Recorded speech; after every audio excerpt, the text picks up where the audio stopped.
Also just gonna be, if you like to tune into the stream, I'm mainly just gonna be putting on maps from Endgame, and then just other kind of maps, just kind of looking around and seeing stuff and reminiscing, things like that. Yeah.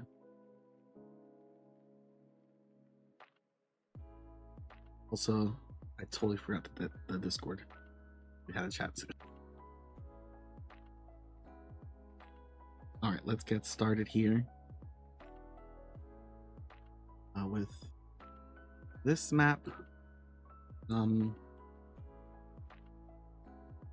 Which is our last map that we were on. I hope you guys did enjoy the kind of final battle map and being taken up into outer space on asteroid and stuff like that. Anyhow, start from the top.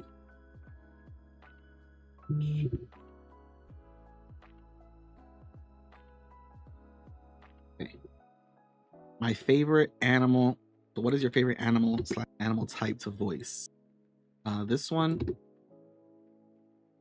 I think, is a little more to do with my opinions on animals. I studied animal science for a long time, and I worked with animals in a farm and different situations, and so I think it really depends on like the intelligence of the creature. I do like playing animals that have like something unexpected to them, but maybe like insects, just because they're so alien to us that, like, given the ability to communicate with us in the same way, like their priorities are just so different, you know. And a lot of times, like, players realizing, like, when they talk to like a fish and they're like, "So fish, what's going on?" They're like, "I'm just listening. What do you want from me?" That's always the best. What for the love of Adair is in Apollo? This is going to also, basically what I want to do is go through a different question with a different map here and see which one we run out of first, maps or questions. Oh, another spooky. But anyhow,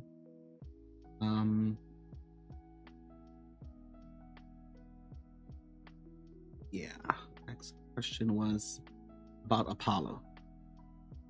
So Apollo was this thing that I created, and I really thought at the pace that you guys were going early on in the campaign, you guys were like shredding through Apollo like nobody's business. I was like, wow, they're gonna get to the bottom really quick, really fast. So the main story of Apollo is that it was one of the pathways for our party to be able to get obviously access for information about like the previous eras. You know, obviously not a lot of people knew about everything that was going on at that time, but Apollo also has people living in it that do have information, do have knowledge of the past, of what's gone on throughout history. And so they were kind of an option that I think you guys didn't really have until you started getting a lot closer to the dragons and a lot of the other like older, longer living beings. But in general, there are people living in Apollo. Basically, an entire civilization. You know what I should do? Open up my old Tanoso notes. Those real quick. But essentially, it's kind of like back in the olden days, in the previous eras. There were many different kinds of groups up there. Religion was a little bit different when you have gods. But basically, nearly the entirety of the 4th level of Apollo is a great seat of power for the Temple of Bahamut and its followers. Um, Basically, post devastation era, this group in particular was very dedicated. They were very zealous of of Bahamut. The Druids who worship Bahamut here like made uh, met with like the pontificate. Basically, this was like the Vatican for Bahamut. Um, in the past, with all the destruction that was going on, there was some kind of devastation. Obviously there was a final blow dealt to Apollo, and it created this chasm in the middle of it that killed millions of people. So many in Apollo were destroyed. Many in Apollo fled, deciding not to seek refuge above ground. But basically, there was a selection of people who stood behind. Many of them were among the most dedicated to Bahamut. Basically, like these zealots. So hundreds of years passed since then, and although like the old halls were damaged, and despite how much time has passed, you basically have these people who have been living down here the whole time, their civilization and their stuff developing on their own. So they have a thriving community. They're called the Forum of Bahamut, or just the Forum for short. And they mainly access like level 3, and they would mainly access the levels below parts of Apollo that were definitely destroyed and taken over by the Troll Thane and the others in the Underdark. So the Forum basically was another potential like political party or group for you guys to run into. There was just the chance that like you guys could have met these underground druids. Maybe you guys would have learned stuff from them, got their point of view about history and about the past. But basically they had also kind of made this agreement that they were like, we're going to be living separately from the people above. The people above caused ruin, caused other stuff. They almost caused us all to get wiped out. Kind of like, I guess, imagine like bunker prep people who are like, we got to start living below ground now because we're not going to have the time when things go down above ground.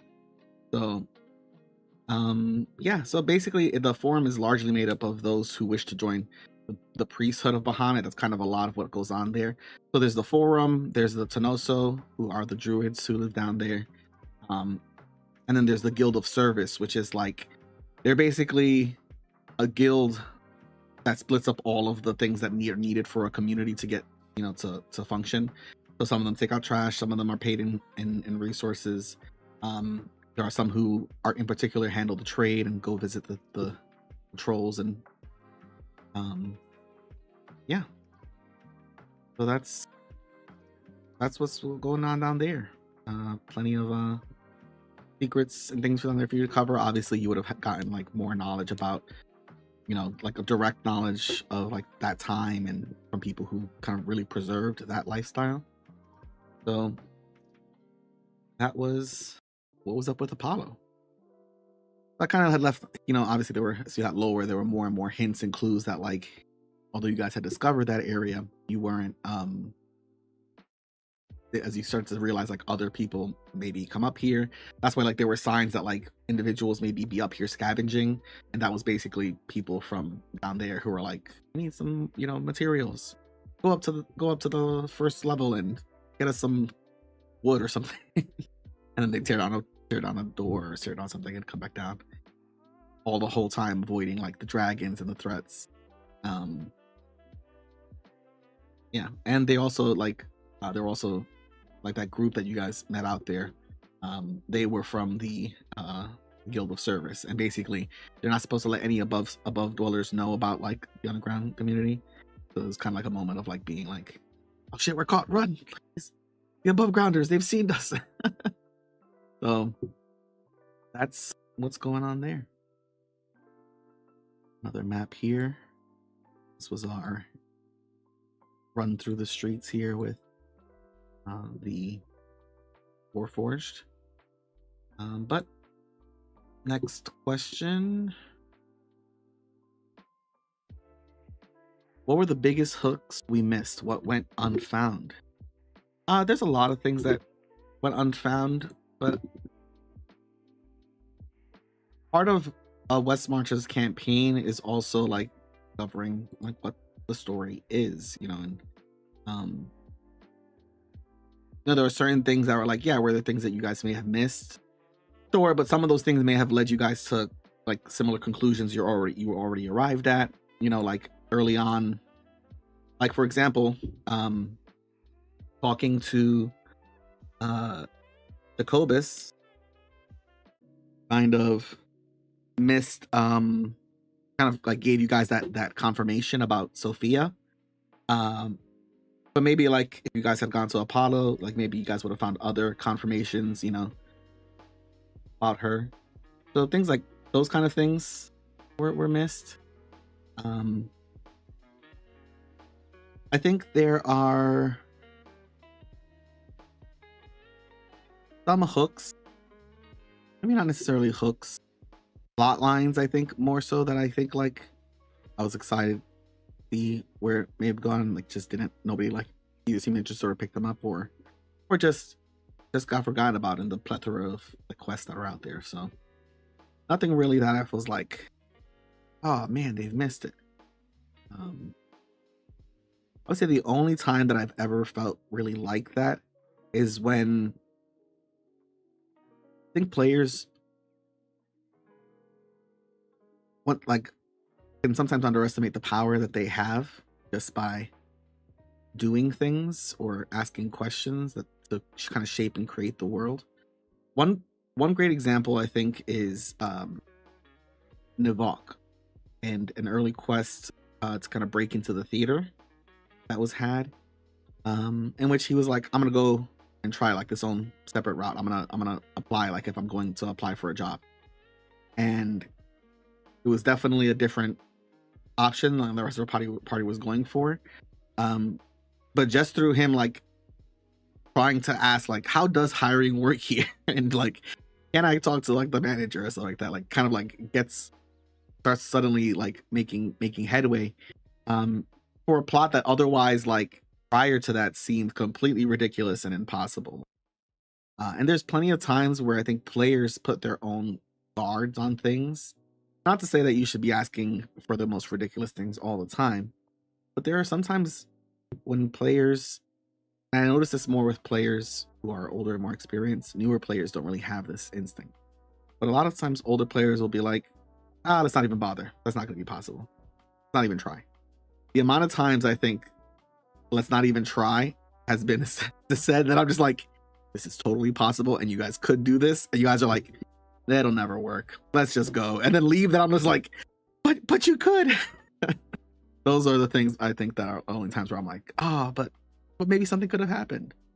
Or just in the ways that like, you know, sometimes on a map, you know, it may look like there's something going on.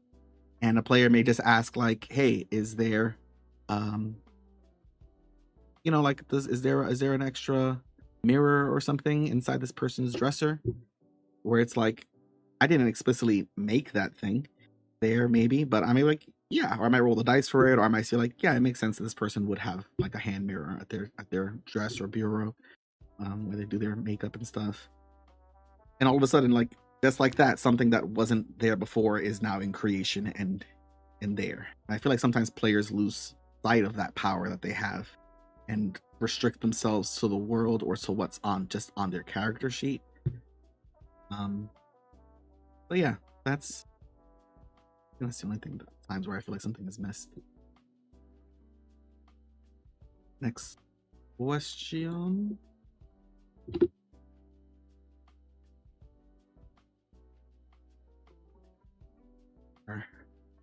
The Vink quest line here, turn it into a tree. Poor guy. What in the tier arcs surprised you most? There were a lot of things in all of the arcs that surprised me. Pretty, yeah, I was just pretty shocked overall. Just like, you know, you never know. I think one thing for sure was Sig bringing the Orb of Darkness. That really was like, I don't know, like sped up the whole negotiations process at that point there. Just because, you know, you had what they wanted. You know, it's that simple. Like it's a lot of times negotiations. Like if you can just get the person their needs and you come out with your needs and it doesn't cost anybody anything, then everybody's pretty happy. And that was one case where it was like, oh yeah, I just so happened to have gotten the week before this item that will greatly benefit you. That, and I think there were just a few times where I think like the flip-flopping, like there was a moment where I thought that like the party was gonna align with Asha, and then like at the end we're like, no, we're definitely not negotiating. And then the same thing, like there was a time where like I thought the party was like, we are definitely not like gonna trust Sophia, and then it was like, oh, actually, let's trust Sophia. Or just a few like little things like that that I was like, oh, I didn't. Okay. But overall, like I never had the outcomes of any specific arc set out when I started them. I was kind of just like, well, we'll see where this leads us, and hopefully it leads us someplace cool. But yeah, when it comes to particular player choices, I think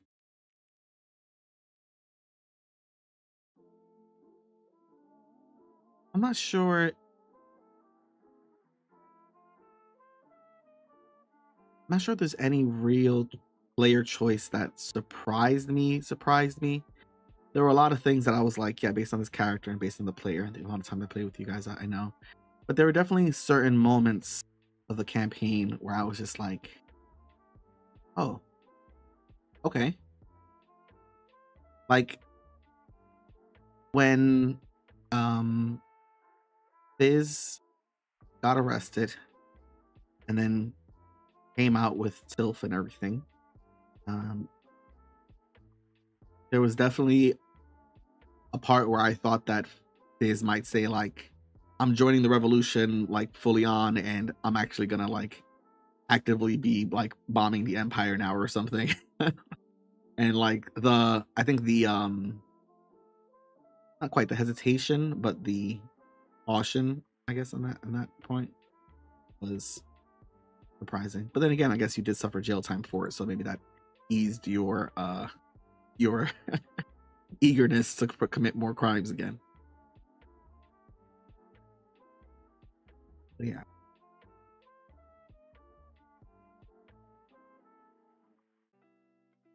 Let's see here. Particular story developments.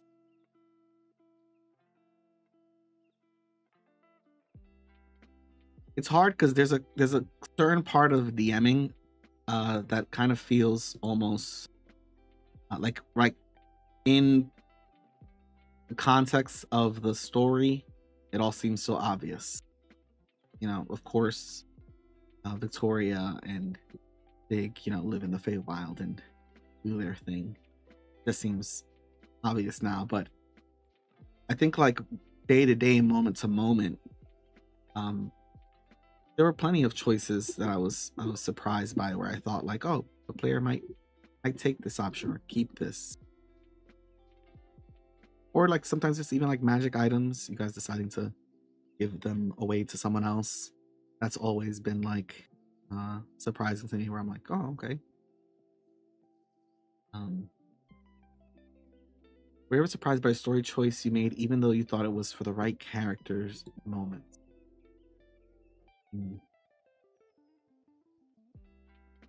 Overall, I don't know, I feel like I got a pretty good grasp of your characters. I think one of the most conflicting ones was Ophelia. The quest with Ophelia was one where I was definitely shocked by.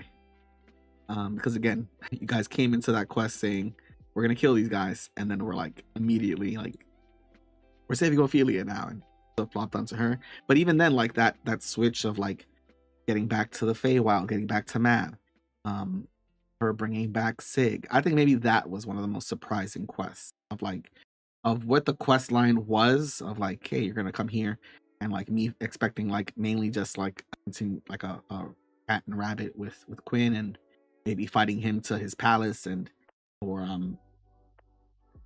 something along those lines. And instead ended up being like a very crazy RP focused quest with allegiances and promises made and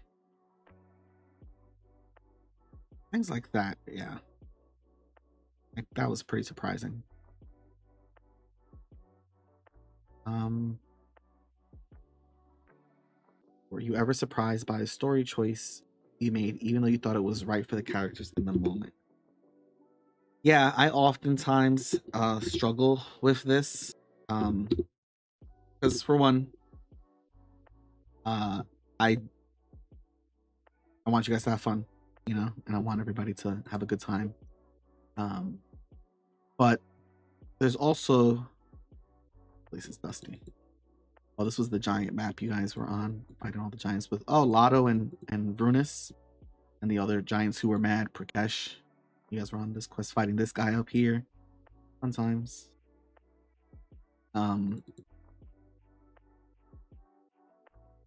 Yeah, I think a lot of times I'm surprised with myself of like how stuck to that I am sometimes, of like, hey, this is the game we play of like dice, and that's the way it is. And sometimes your outcomes have consequences. Sometimes things happen, and sometimes sucks. But I have to also, like, I'm gonna follow through. Infinite cosmic power, tiny itty bitty living space.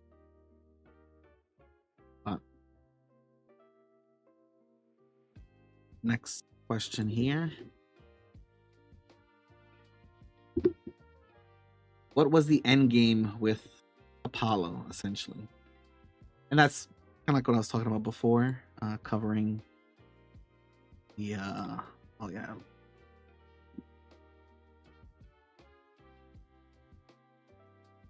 Kind of like I mentioned before, covering like discovering what was going on down there, finding out who was kind of who was in power, who was involved, who had like information about the past, who knew things.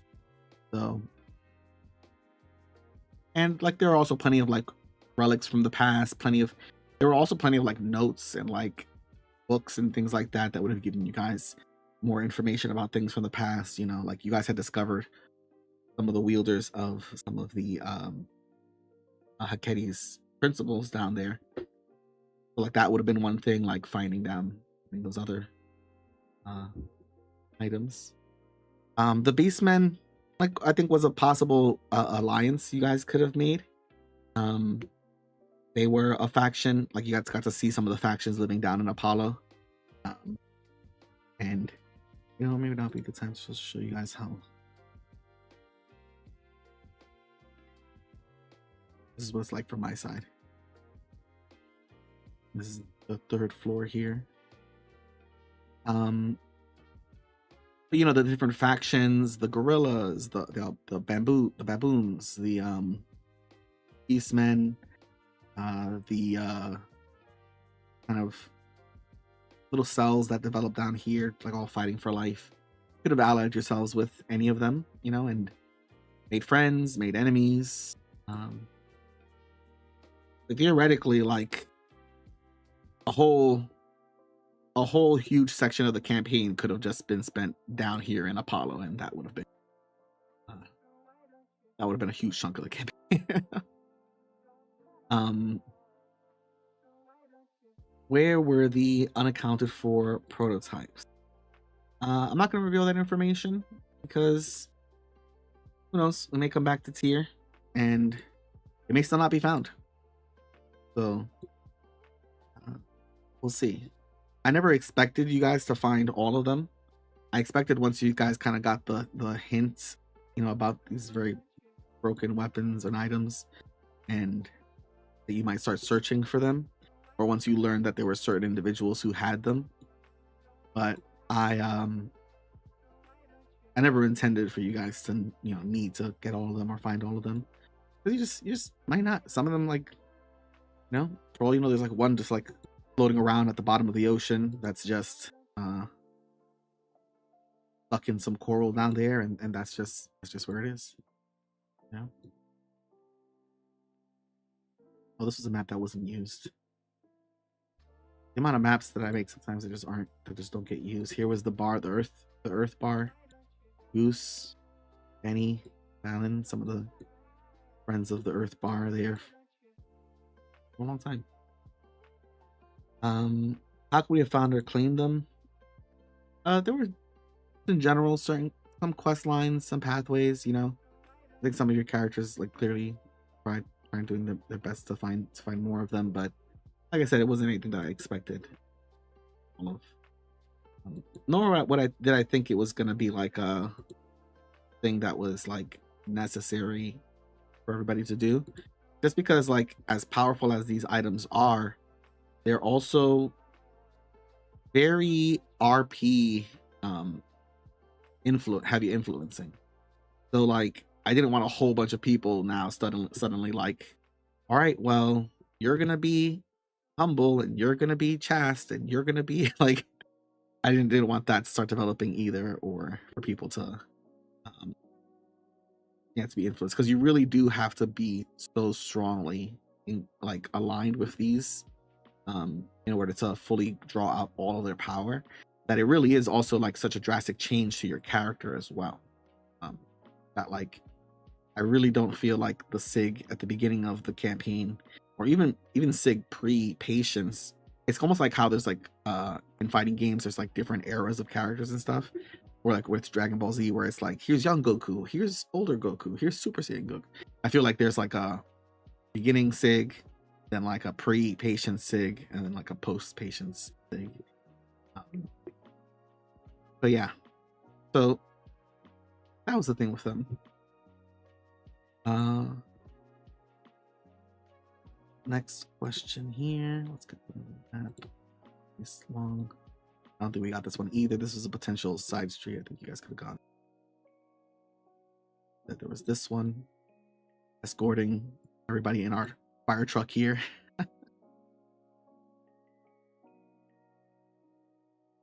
How were there missions or quest lines that we missed or didn't follow up on that could have led to them? Also more to the prototypes. Yeah, there were definitely some quests on the board that could have led potentially to them that just didn't get selected. That's okay. Again, like I never wanted. That's the other thing too that's hard about like this kind of campaign, is that by design I have like things cannot just be in one location. Like most of the time, like bits of information have to be able to be acquired through multiple pathways, because there's no guarantee that you're gonna like go one way and actually get something. There's no guarantee that you're gonna like. It's also hard when some of the quests are designed to be surprises. There's also like plenty of times where it's like quests may seem a certain way, like for not learning about Dr. Debulbic. There were some quests on the quest log that were like heavily involved with Debulbic, but were like a little bit oddballed, and so like just weren't really picked that often. So just by that merit, there weren't as many interactions with Debulbic as like there could have been. So that kind of thing happens all the time.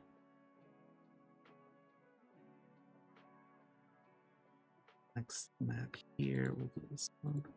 I don't think we went down this map either. Yeah, like I said, I make it prepare a lot of maps sometimes just in case. You never know. Dealing of this truck here, one with Crane and Tigress. That was a fun quest. Early on, it felt like you wanted us to support or resist the Empire more overtly prior to the assassination of Lady Dandelion. How would that have played out? I think early on I really wanted to emphasize to you guys how much power you actually had, whether you realized it or not. It's something that, like, especially with this kind of campaign, a West Martial style campaign, where you are so in control of your destiny and quests you go on and what you're doing, that players don't realize the agency that they have. Some players may join and think like, all right, well, this is a one shot that I come in and I play and like my character levels up, but that's it. More is that serialized? episodic adventures. Yeah, that's what I'm thinking of. Um, or some players may think that like, okay, it's you join and you play, and whatever events the DM has prepared is what's gonna happen. But I was like, up until that point, I also needed some guidance. I needed to know like, okay, what are you guys gonna lean towards, if one way or the other? Because what I needed to plan and what you guys would have gone and done would have been very different if you guys had been like, we're gonna ally ourselves with the Empire. They're clearly the greatest good. We're gonna become, soldiers of the Empire or something. That would have changed things.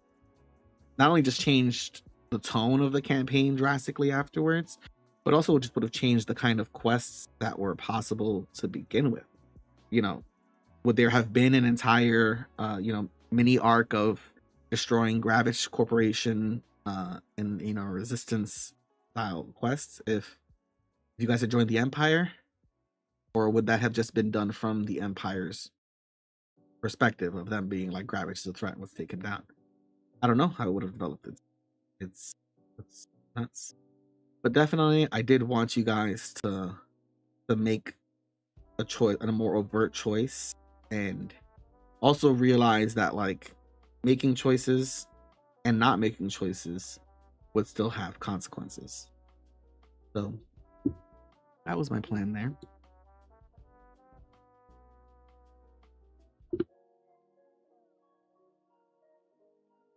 So you don't know. We do have a few wishes. Oh yeah, I'm trying to get this. Yeah, that would have been funny. Let's see. Morgana, aka Sophia, always seemed like an impossible opponent. I think as soon as I heard that she didn't cast her spells, but rather the weave simply responded to her will, was when I was like, okay, that's not someone we can ever reasonably oppose. Her power levels seemed well beyond that of even the gods. Was there ever a viable path to have her taken out or neutralize that power?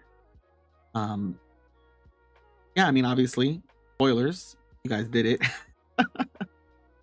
But I was never sure if you guys, like I said, I was never sure what you guys were gonna do. Part of me thought like that your suspicions of the Empire might have you ally yourselves with Tasha, who was clearly like against Sophia. Then you agreed to hunt Tasha, so that seemed like okay, now you guys are gonna help Sophia. But then, obviously knowing that she was still a danger and everything, so I was never really certain. But I did know that she had her own plans and things and machinations. I did know, she was kind of like the one behind, pulling the strings of a lot of things. But I think like in the context of the end game of the campaign and like where we were and what you guys were fighting, and also like the level that your characters got taken to me, I like characters, for one, to be almost completely unrecognizable from any other character of their type. So like we talked about before, like even outside of just character and the spells that they choose, the abilities they get, but just from like the choices and the actions that they make, the allegiances they make, like Sophia, I'm not Sophia, Victoria allying herself with Mab, gaining those benefits of the Winter Court, and kind of developing that way versus Fizz and his trying to unlock secrets and make allegiances and go about things his own way. And even like the items and things that become like their signature, parts of themselves. No other cleric will ever be like Raggy. No other cleric has a spirit orb. So I do enjoy making my players kind of like that and having those experiences. But also, I also knew that at the end game, it was going to be so ridiculously kind of challenging and like almost ridiculous, the amount of like you guys had to make like DC 30 saves, things like that, which obviously goes well beyond what typical D&D that's things out for. Like you go and get an archmage in in 5e and like look at their spells, their DC, it's like so terrible. A lot of that's like the magic items things you've gotten to, but even then, like I knew you guys would be facing crazy, terrible odds. And I don't know, maybe you could have pulled it off. Maybe not. But sealing her, that was crazy. That was crazy. And please tell you that Brownie the horse was eaten by a bear slowly, ideally over several agonizing hours. I don't remember Brownie the horse, but I'm assuming it was Amistaya, and I'm assuming that probably became horse. It probably became bear food if there was any amount of justice in the world. But yeah. All right. Next question here.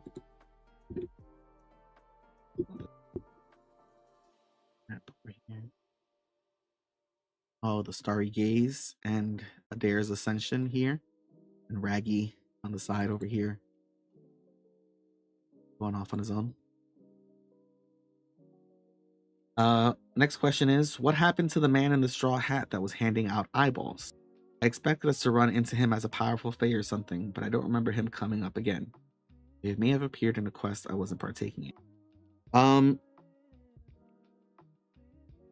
You guys killed his his a lot of his people.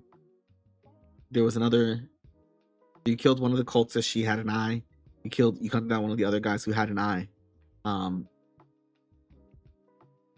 Basically, he was like a kind of like like one of those salesmen who are like, come into my shop and you can pay any price for these deals, but the price will be something more. It's like your soul or something, The goal was always to like have you kind of harvest the eyes and awaken them, and basically from there, I expect Armando to get a visit later on from this guy. This guy's probably gonna have a very hard time getting that eye back.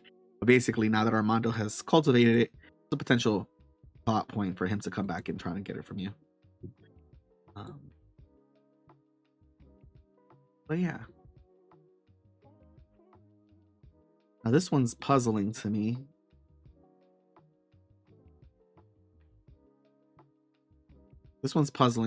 We fought an enemy who blew off their own head, but it resulted in a spray of white flowers instead. That happened? It's crazy.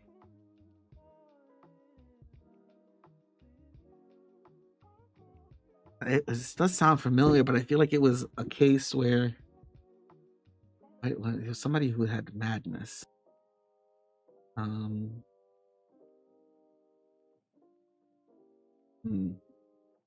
Need more details about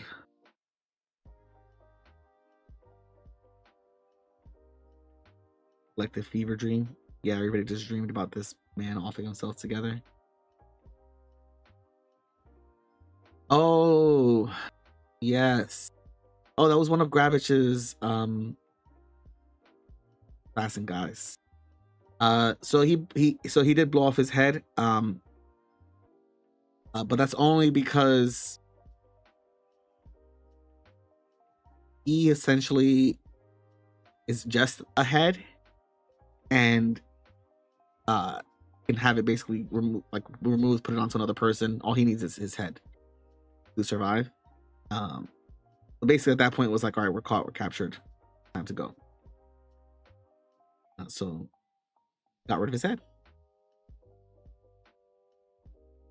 Sometimes the answers don't sound as satisfying when I'm saying them out loud now. I'm like, yeah, it was a guy without a head here. He just, the guys had like a lot of like weird experimental stuff going on. So there were a lot of like little friends we didn't get to meet. But let's see. Next question. How would Bastet's contract with Bairn ever resolve? I figure maybe some rival devil to Fury just really wanted to give us the means to take her out. But would he ever have any specific use for Bairn's? This is, I think, one of those cases of like a self-fulfilling prophecy, where the fear of this thing does more than the actual thing itself. But as much as I did just want to mess with your head, Lou, too, but Bastet also was waiting for something specifically. At this time, Bairn was like in a very particular position, opportunity, both with his closeness with like those who were gonna be dealing with Fury and like and getting another rival devil out of the way, but also stuff with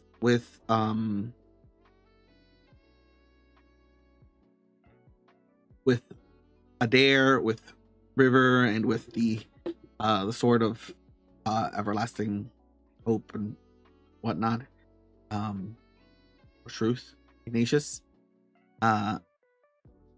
You were kind of at like a crux point, and basically what Bastet was gonna try to have you do, because you were like in a lot of these missions, have there be a point where, let's say, you know, Adair goes unconscious and she's about to it's about to be the enemy's turn, and they're about to, like, you know, kill her or something. Bastet would basically come to you at this point, basically waiting for the opportune time to really screw you and basically say like, hey, actually, don't do anything. And you would have to be forced to choose to be like, okay, you told me I just have to not do anything, but now you're not doing anything would be letting River die. And at that point, it would be such a choice for you to basically say, do I let River die or do I let my soul get taken? And Bastet was trying to see if there was an opportunity to get your soul that way. They're, you know, devils are tricky. So that's what was going on with Bastet. Okay. What was this map? Oh,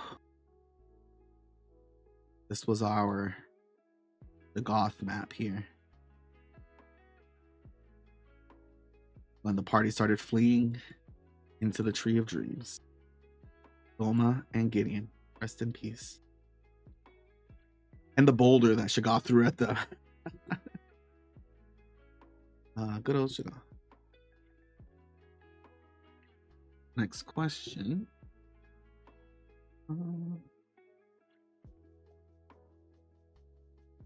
Okay. Maldita. What was her deal? Maldita's crazy.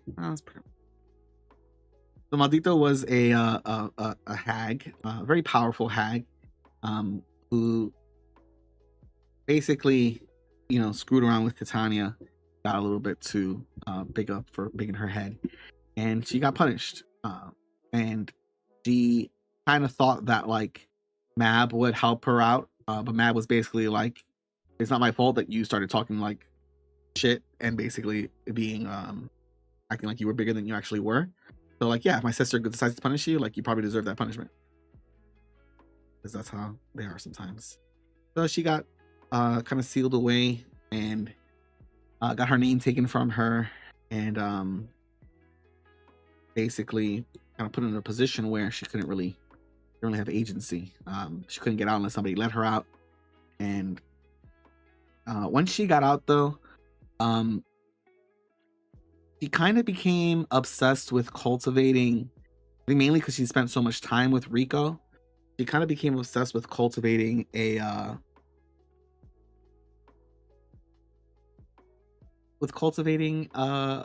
evil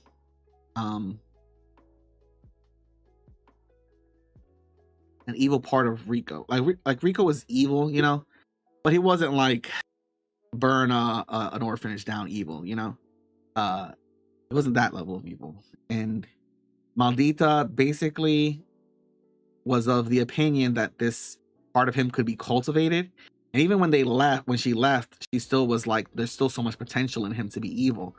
And she kind of thought, if you've ever read what is it, One Bad Day, right? From the Joker.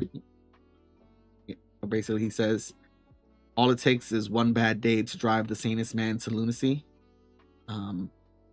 Basically him saying that, you know, anybody can be driven to insanity or to chaos.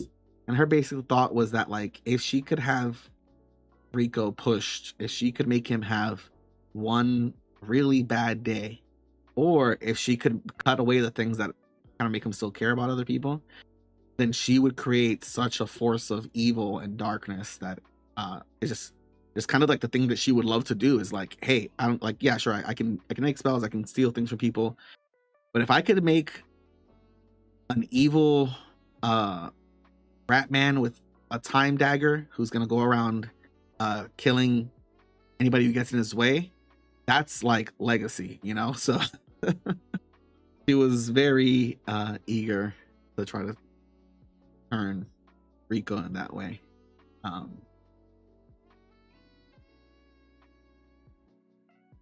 But that was not done. Not so much a question, but would like a detailed analysis of Toad Hop politics. Toad Hop is a very small town.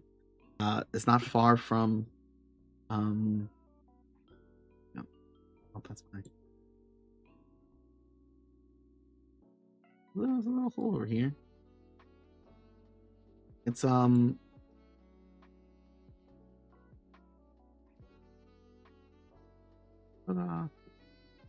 Phoenix.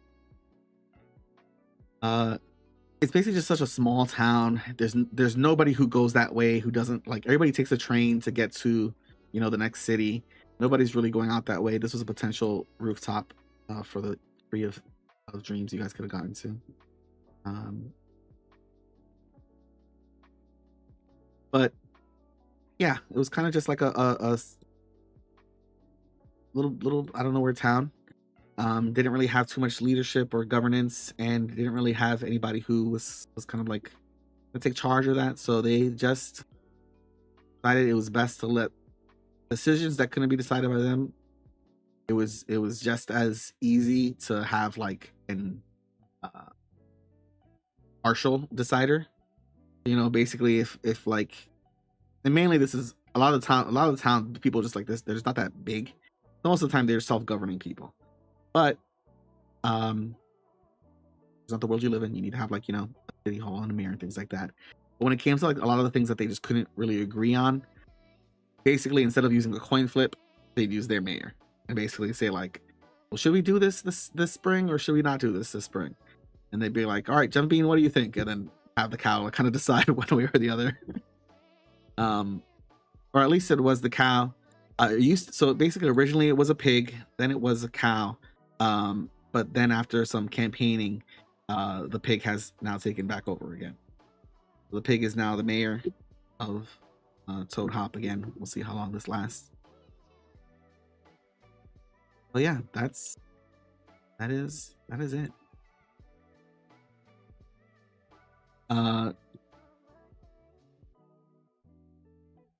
This was the Bakanawa fight in the glacier. Aaron, have you always intended to throw one of us in Iron Grasp? How much sooner than you intended did I pop that cork? And of course, this is from Mark,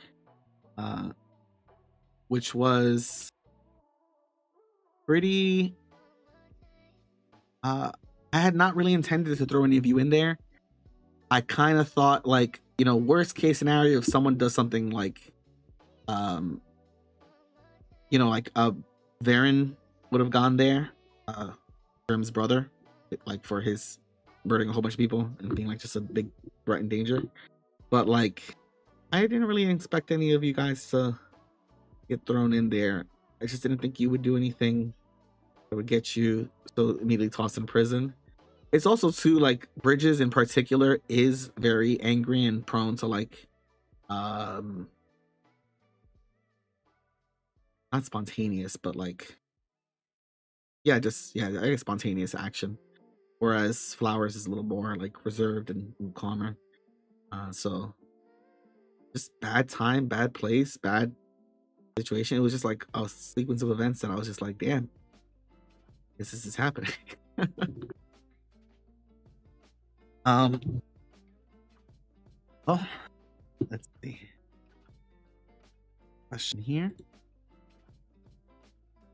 And another winter exploration. Oh, when we went with Lord Reynard and the Queen of Night and Magic.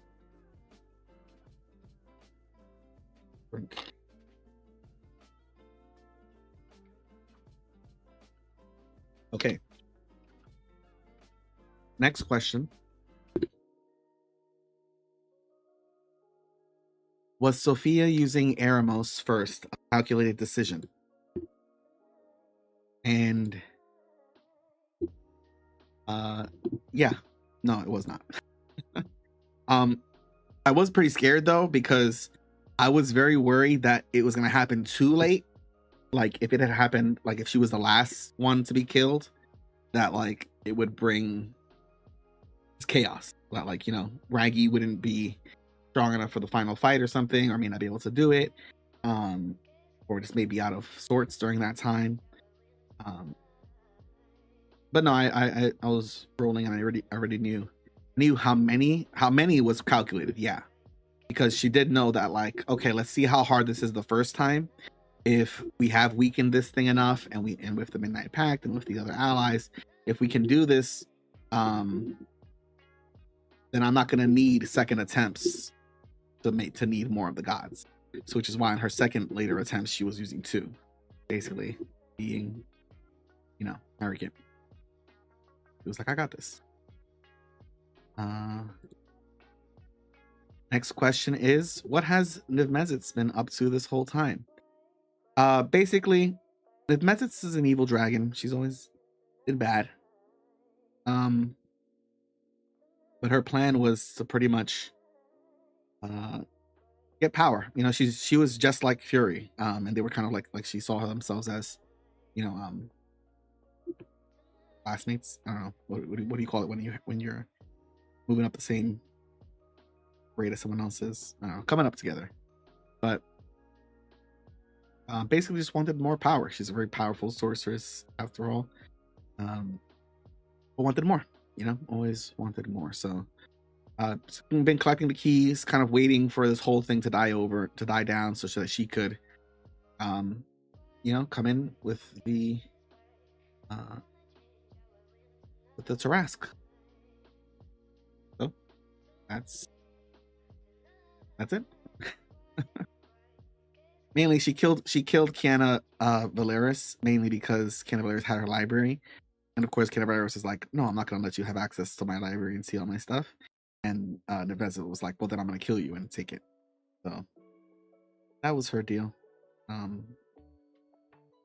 But she also didn't know that Kiana Valeris was alive until you guys told her.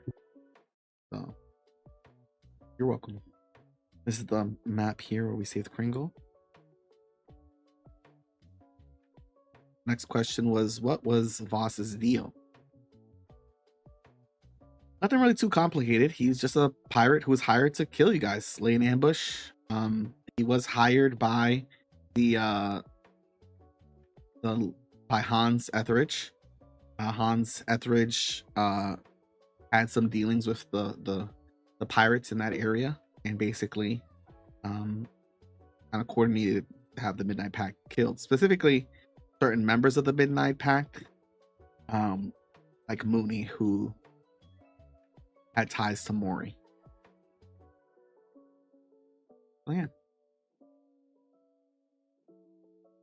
Next question is, will the Midnight Pact, here we go.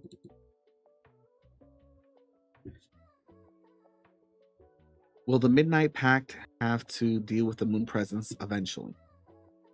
No. This is something funny that happens where like just either between word of mouth or just like things that are said or just like assumptions that are made. And you know, obviously when you're planning things, you don't have all the details, so you don't know everything. But Like, just the assumption was just made one day that like the moon presence is gonna come. When like when you guys talked to them in the pit, they had said like after he had said that originally the great old ones came, they destroyed things, they did what they needed to do, like, you know, eating dreams and stuff like that, and then they left. And then after they left, what was left here was so chaotic that it allowed for a new old one to flourish here, and they basically took over Tyr when the other ones left. So no, as long as you killed the other ones, that one never would have been created. So that's a good thing. But I did love the conspiracy theories of like it's almost a full moon. That must mean the moon presence is gonna be coming soon. Or like it just felt like I just felt like just like the best conspiracy theories of like, okay, it wasn't the full moon, it's the new moon. The new moon is gonna be when it comes. Man. But yeah. Epic battle here. I do hope that all these battles felt like something were like either things that were like incredible odds or oh hey, what's up, Gio? That's my cousin in Twitch. He also streams, probably doing Mario Kart racing right now. But yeah, I hope that you do feel like these battles were like as epic as I wanted them to be, and as like cosmic as I wanted them to feel, like being able to face this threat, and you guys are like these little things here. But yeah, we're doing a Q&A, Geo, of the campaign, basically answering questions that my players have since things are over, and now I can tell them all my secrets that I've been like I've just been had no one to share with this whole time. But the next question was, how do Yanni and Azalea take the Sophia news? I imagine Azalea, he's gonna find somewhere or some way to fight and keep fighting. I wouldn't be surprised if he took his vessel and just started becoming a pirate and took to the seas, because he's just crazy. And Yanni and Sophia weren't really close friends, like that. More like co-workers, who you just have to spend all your time with. So I don't think Yanni would be particularly hurt. I think she'd be, I think there'd be a bit of self-satisfaction when she finds out that like Sophia is, you know, reincarnated of all these generations, of her thinking like, okay, so then technically I am the best magi then, because Sophia kind of like cheated. She's had like an eternity to learn. Oh yeah. Next map here. Oh, this was our Shadowfell map here. Our adventure kind of sealing here, which you guys handled pretty well. The next question was, which archdevil was talking to Rico? That would be Levistus, I believe his name is. The archdevil. That had some relation to some of your other characters here. Hey, DM Dario. End of the campaign, man. Crazy. So let's see. Next question. What happened to the Divine Gate? The Divine Gate is still there. It's still present. So the gods still can't, you know, just come onto this plane here whenever they want. But at least planar travel. Oh, thanks Dario. Planar travel is still possible. So like characters can now go to like Mount Celestia, into the Astral Sea, go on their own adventures there. Yeah, it's bittersweet, these changes here, but and can gods have kids? Yeah, there's demigods, you know, out there. I'm sure people can Hercules and things like that. Why not? Next question is, did Pelex calm down after the dragons got a new homeland? Oof. No, he did not. Pelex is intense. He will probably be hunting goggles for the rest of his life. But he's a very patient hunter and killer. He probably will find a time where he has him completely at his mercy in order to swipe him away and put the fear of God in him. This is why, like, which is the main reason why the other dragons are kind of like scared of him. Not even that he's that strong or he's that powerful or that he's that dangerous, but it's not even that he's that powerful. It's that he is a hunter who has all the patience in the world, and he is insane enough to wait. He will wait and wait. He's the kind of person who's like, oh, you're going to this restaurant. It's your favorite restaurant. And I know you like to go there and have this drink. And I've spiked that drink. You're going to have the runs for all night. And when it's 12 midnight and you're waking up and you're going to the restroom and you're like, God, I've got to go to the bathroom again. That's when he'll strike, when he's waiting in there. So he's crazy. And that's why a lot of the dragons are like, don't mess with him. Not because he might, try to fight you, but because it's going to be like 6 years later. He's going to be like, I'm back, motherfuckers. And they're going to be like, what are you talking about? And then he'll get his revenge. So that's Pelex. He's a fun guy. Then the lake players went into swimming around here. Yeah, he's a bad dragon, but they made him angry. Does Danos have a divine spark? No, Danos is not actually a god. They are more of a powerful magi who just convince these people that they're a god and they worship them like it. So no divine spark for them. The question is, what would the last portal duty have been? That's a great question. As you guys learned later on, the devils were aiding the outsiders. Their basic plan was that oh yeah, Dario, the cleric did become a god. In fact, they're the last god of Tyr left.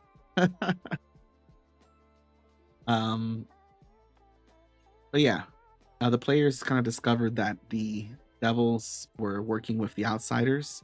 Basically, the plan was like the outsiders would get these people, and then the devils would get their souls. So they've always been working together. A lot of the devils, their goals was to kind of like try to undermine like some of the things that the Empire was doing, to like some of the harder things that they were doing that were actually helping. But the last portal duty, basically, there's the place there, which they would have found out, is that even though the Empire had been sending people to do portal duty, there was one person who was remaining in the dungeon, and that person was Doc. Doc was remaining in the dungeon, and basically every time these people would come in, put the seal, Doc would come in immediately after and tear the seal apart, basically trying to encourage the growth and expansion of the darkness down here beneath Wildcross. So the if you had done the last portal duty, the boss of that battle would have been Doc. Probably would have killed you all.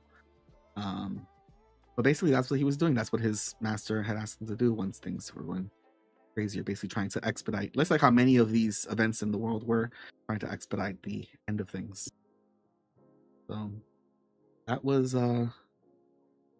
that's what portal duty was, which is why I left it there, because I was like, you know what, if you guys do find time to do this and want to do it, it'll still be fun to find out what happened to Doc, and what he's been up to, which is evil, This map was our map with Nisha here, and quests we've ever had to do with Nisha. Next question is, where was the wand of Orcus? It was still in the desert. It just would have taken time to find, but Yeah, it would have been fun if you guys would have found the Wand of Orcus. Between that and the Necronomicon, um, man, Aurelia would have been like unstoppable. But yeah, crazy. Next question. Thanks, Dario. Have a good night. Appreciate you.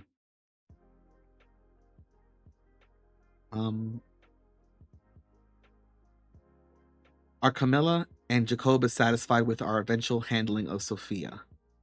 Not really. No. They would be a little more like, there's a chance she could be unsealed. She's just as dangerous as the other things in there. Cast her out into the void and put her in a black hole. She needs to be taken out and killed permanently. Just, that kind of stuff. Maybe they just are a little more afraid of her. But yeah. That's I mean, at least it would be happy that she's dealt with.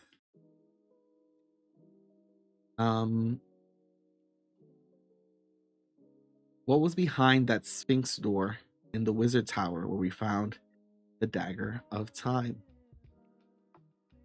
The Sphinx door had access to a portal, and the portal essentially was kind of one of those back doors. Could have led you to one of the outer planes, which would have been cool. Basically, would have found out like the wizard was in part trying to do experiments, made his own black hole. This was like kind of the whole Sophia's whole thing was like Magi, if left up to their own devices, they do shit like this. They make black holes to other planes and things like that. So that was one case where she was right.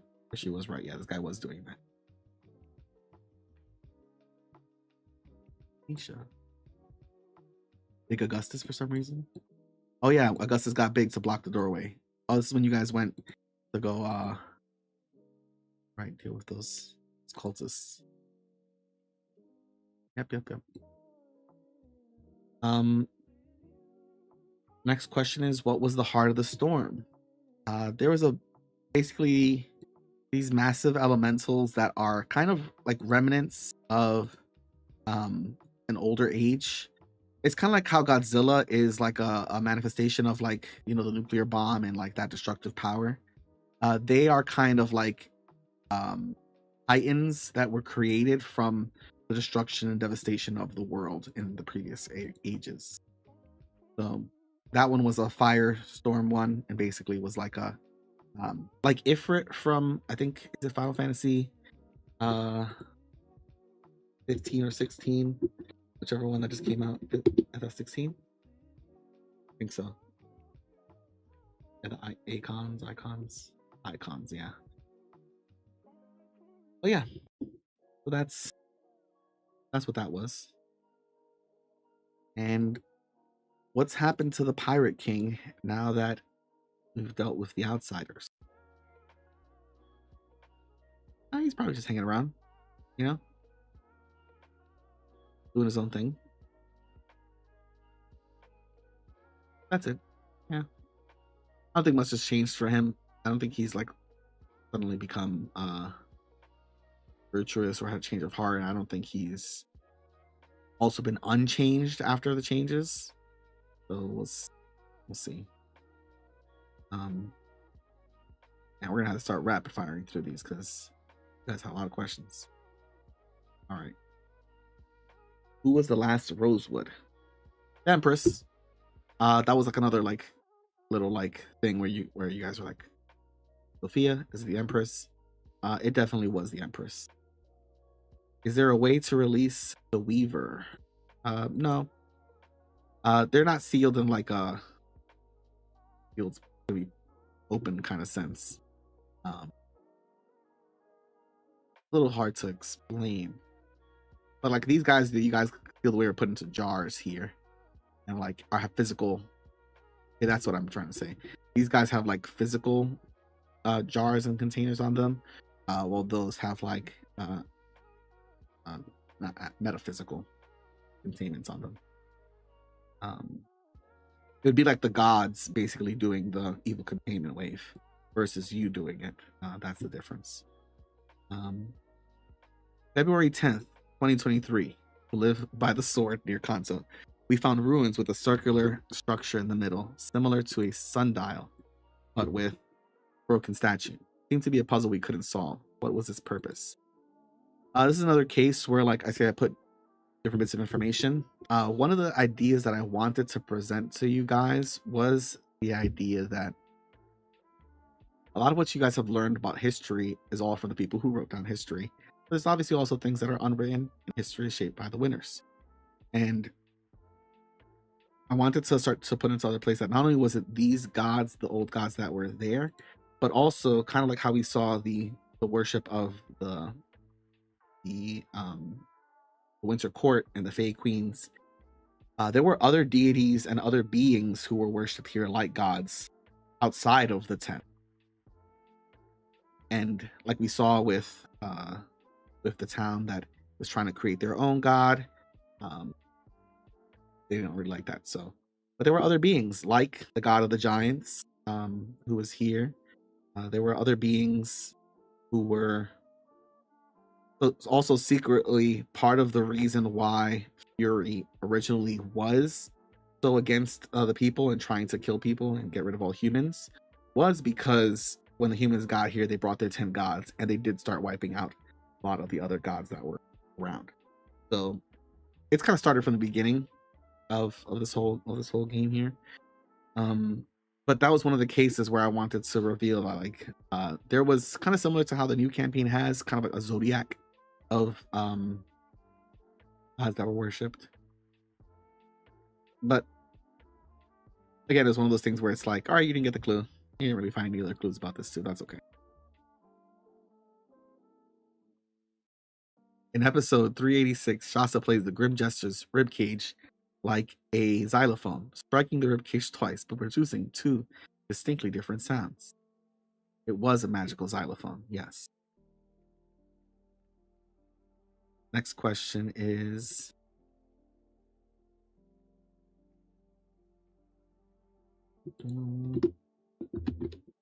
what did Eremos actually want River to do? She didn't really have any specific intention or desire. Their agreement basically made it so that Eremos couldn't take steps to undermine Sophia.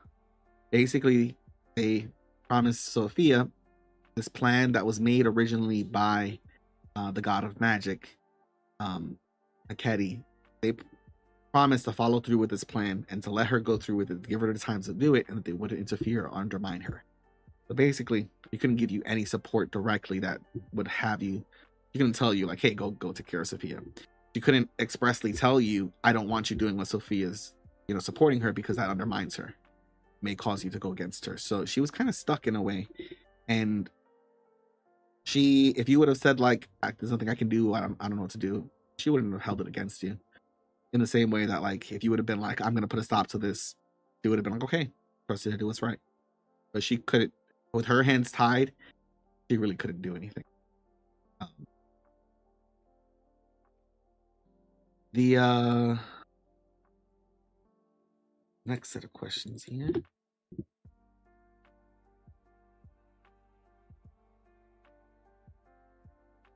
Three more outside of the tavern here. What could we have done with the weird stuff that was happening in the sky? Part of the weird stuff was just to show you guys that weird stuff was happening.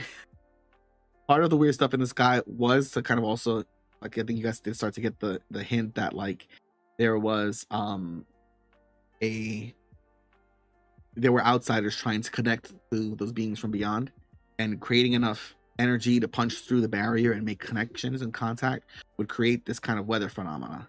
So there was a chance of you guys uncovering, like, oh, if this weather phenomenon is happening over here, there must be someone contacting the outsiders. And kind of the frequency of it kind of showing you guys that, like, more and more contact is happening, preparing you for the end game of, like, yeah, they've been in contact with the aliens, they're ready.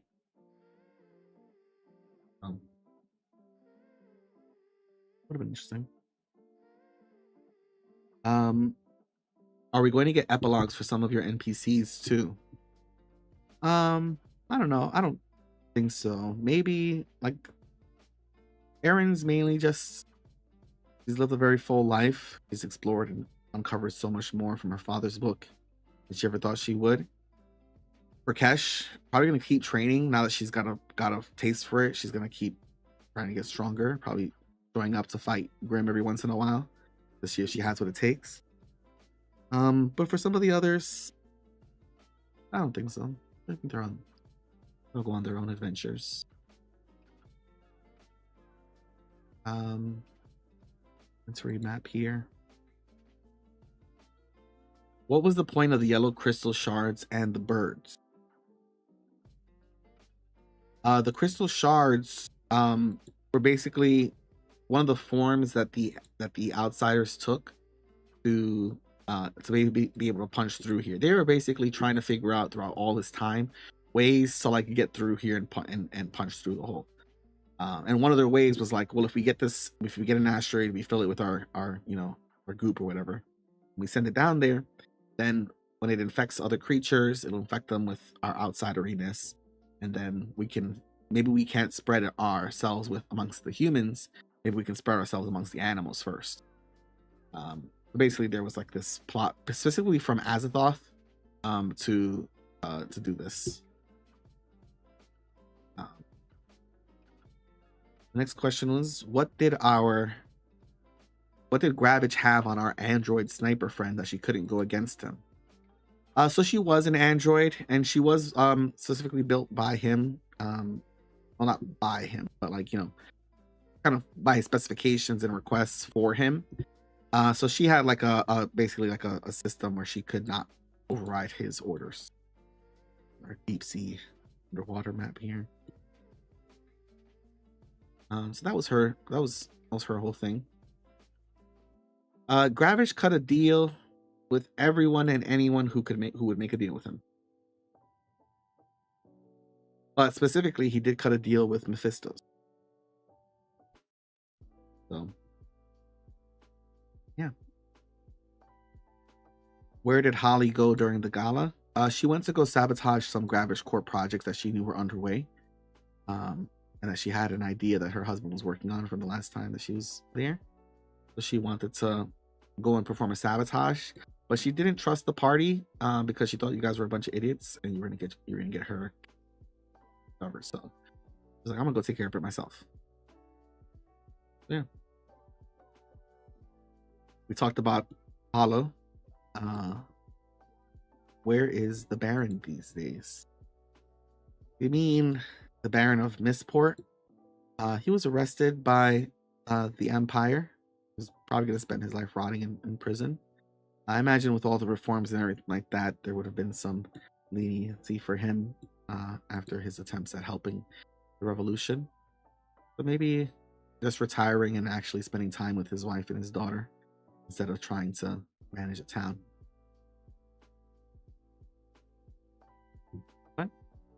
This is the quest where Torvald died, unfortunately. And Grimer is here. Giant walls. Oh, this is the fight against the Golg. There were plenty more little guys for you to fight in here too. Another one where Fizz sacrificed himself to get you guys the win. Kind of a precursor of things to come.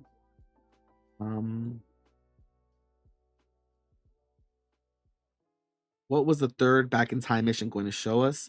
So the third back in time mission was going to push you guys even further back in time.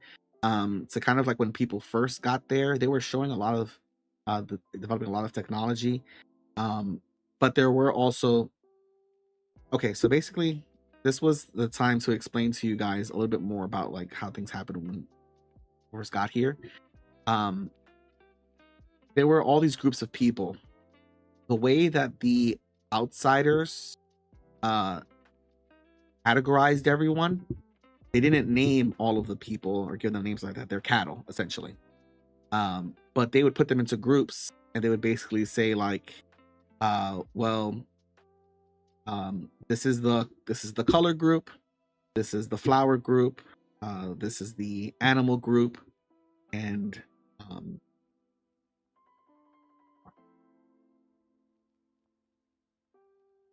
and the rock group. Oh, jeez. Which is more like the minerals group. And basically, those groups were the categories that were taken when the people saved all the humanoids from the outsiders. And when they landed here, they basically said, "All right, we're all here on this new planet. Go out, spread out, increase in number, prosper, and that'll be good." And basically, everyone did that except for the flower group. The flower group basically decided where they had landed was where they were going to stay, and they were also the ones who were kind of the most dedicated to the 10 gods that they came with. So obviously, you may be able to see the parallels between this campaign and my thoughts on like religious extremism and the idea of other religions and things being a threat to your own and stuff like that. Because eventually, over time, these became like the favorite house, if you want to call it like that, house that was the favorite amongst the gods, because they would worship the gods. And so the other people started to find other things to worship. Some worshipped, the fae. Some worshipped, the dragons. Some worshipped like these elemental beings. They also like met the giants, and the giants had their own god and different fates and things like that. So eventually, over time, these 10 gods, they grew jealous. The flower group, basically repeatedly over the years were like, "You guys are the only gods. You guys have done so much for us. You've done all this stuff. You did all this. You're the only gods who are worthy of praise. You're the only ones who are deserving. Everyone should be worshiping you. In fact, why should they be worshiping anyone else besides you? These other people are really a danger. We got to get rid of them." And one thing leads to another, and then there's more. So, but the flower group basically became like that core group. Later went on to become the head of the Albion Empire, with the why am I blanking on his name now? First emperor of the Albion Empire. So because of that, everyone who is from that clan or that house, if you want to call it that, they all have flower names. So that's why they're all kind of related or in the family with each other. Marigold, flowers, azalea. A lot of them descend in the Albion houses from the flower group. So it could have been a different future where we could have ended up with like, the golds, the silvers, the brass, the coppers, things like that.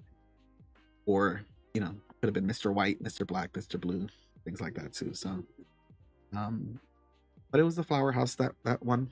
And then from there, that's kind of how they develop. So that's the answer there. That's kind of 2 questions actually at once. Now I'm looking at it. So that was what the back in time question was going to show. You guys were going to be playing as one of the groups that was in the desert at the time, and had like their own god, and they were doing their own worship thing. Kind of like showing just how like these cycles, like overall, a lot of the problems that people today face are because of the things that were done from the past. Obviously, we're all suffering from the sins of our fathers, but more so than that, the need to go and kill these other people who had their own worshipers and things like that caused them to go out and seek other forms of worship. Well, if I can't worship the god that I want to worship, and I'm forced to worship these gods, then what else is there out there for me? And the answer was the outsiders. So a lot of times they were making like their own enemies. And this relates into like a lot of ways, like the campaign itself and overall is just like very symbolic for me of how I view America and like its own economy, its own religious extremism, but also the ways in which like a lot of the problems it faces are problems of its own creation, like Al Qaeda supplying them in the 80s and stuff like that with weapons, or like the issues from Central and South America having to do with a lot of our attempts at overthrowing governments and the coups that we were a part of that ended up destabilizing those regions and then causing us our own issues. So Albion kind of is a symbol for that and that cycle of like, well, we have the most powerful military in the world and we are unstoppable, the most advanced, the most wealthy. There's nothing we can't do. But pulling back the layers and pulling behind, you start to see the sins that are there and see these cycles that are put in place. So that household and Albion itself, really Albion is meant to kind of reflect one aspect of like America overall as a whole. One part being like the religious extremism, especially when it comes to like evangelical Christianity and its spread, and the other side being like capitalism and the times in which it's unchecked, unbalanced, just allowed to spring out of control, and the worship of beings like Ravage, who we have our own analogs for in this world, but who many people think are like intelligent simply because they have plenty of money, but then are really just using their money to make more money. So that was kind of the whole thing with that's what Back in Time was going to show you more of. I was like, hey, this cycle, it started like right from the start, right from the beginning. They were like, you guys got to get wiped out. We're going to stay here. So that's what's going on with that. Here. Who else had the One Piece fruits? I just kind of put them out there as like random loot drops and in random locations. These items were so like out of this world weird and can do things that would just like make you just very, very strange character, like Doc, who like had all this power but couldn't swim. So I didn't want to put them too much out there. A lot of these items, like I said, like I wasn't really concerned you guys got all of them or if everybody had like I found it for everybody, because I was always like it's gonna be random. Someone might find one of these, someone might find one of the principles, someone might find something else. So but it was always exciting when someone got them because I was always like, are they gonna eat it? What are they gonna do? But yeah. Oh, this is the quest where you guys save that angel. Very wild trip.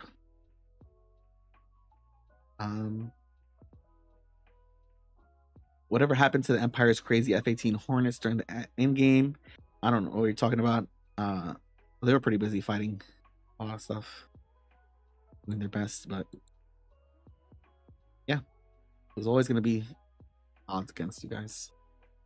What did the Empire do with the deck of many things? They just kept it. There are a lot of items that they keep, and they have much more than like, I think one time somebody had asked Saltaire like, hey, are you guys keeping any relics that could be useful for us? And they were like, no, not really. But the Empire definitely had plenty of old relics, old items that they were like, well, this is too dangerous. A sphere of annihilation? Yeah, we can't have anybody having that. They had a vault of things like that. What missions were left on the board did you wish we had done and why? I think overall, any quest that I left on the board was just mainly if I thought like, there might be something here for someone else to do. Things that were left unfinished, or even just plot lines that I was just like, hey, I would like to do this and see if anybody's interested. And if they don't happen, that's okay. You could always use the general idea for that, something like that later on. But I just always, I was never really sure what you guys were gonna latch onto. So you kind of got to throw spaghetti at the wall and see what sticks.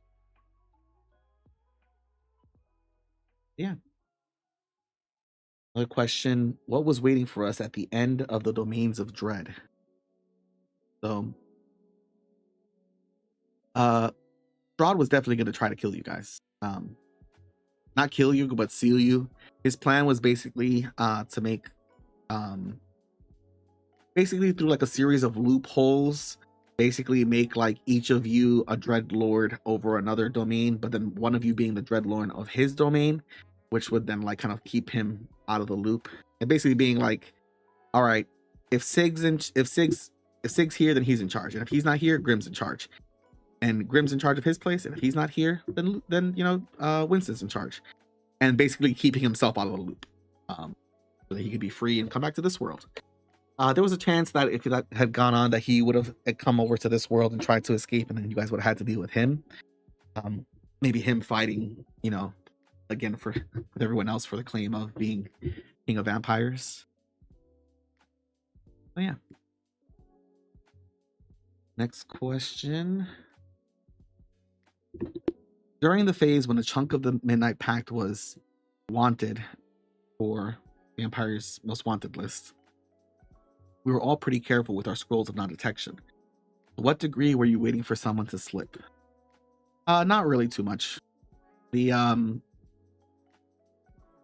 because for one, like some people worked with Vampire, like Sig. So like if I needed to know something, sure Sig would have just answered. Or just like non-magical means of like detecting and loading things. But then mainly it was on Adair. Adair was the main one that they were like, yeah, we need to make sure she's not starting a cult. We need to make sure she's not gonna, you know, try to become a god like she did. So it's ended up happening.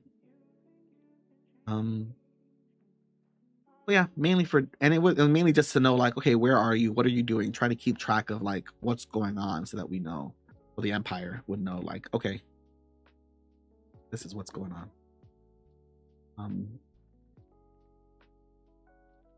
Let's see. Got a huge chunk here. What would have happened if Nyx had not turned herself in? Would the Empire have come knocking on Impy's door? And if so, how long would it have taken?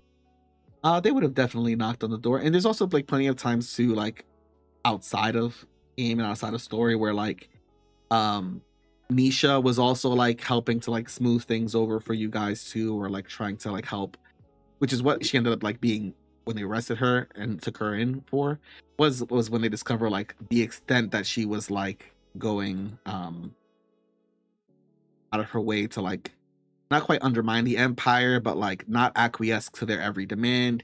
You know, when things would happen, she'd be there, be like, "Oh, you know, hey, they did this and this and this, and you know, we'll help you next time." So she would have tried to delay them. But yeah, they probably would have come looking for Nyx. Nyx would have had to go into hiding. It would have happened. Or fight against and over here. Another fun. This map I thought was interesting just because of the figure 8 style and the ascent of it all, and like you can move in this direction, you can move in this direction. The mystery surrounding Nyx's mother Coral's death, was it an accident or a murder? It was a murder. She knew that she had an idea that she was going to be murdered, and she did originally summon the celestial soul that is Boomer. Yeah, you guys using non-detection, we're just spending cash for no reason. Yeah.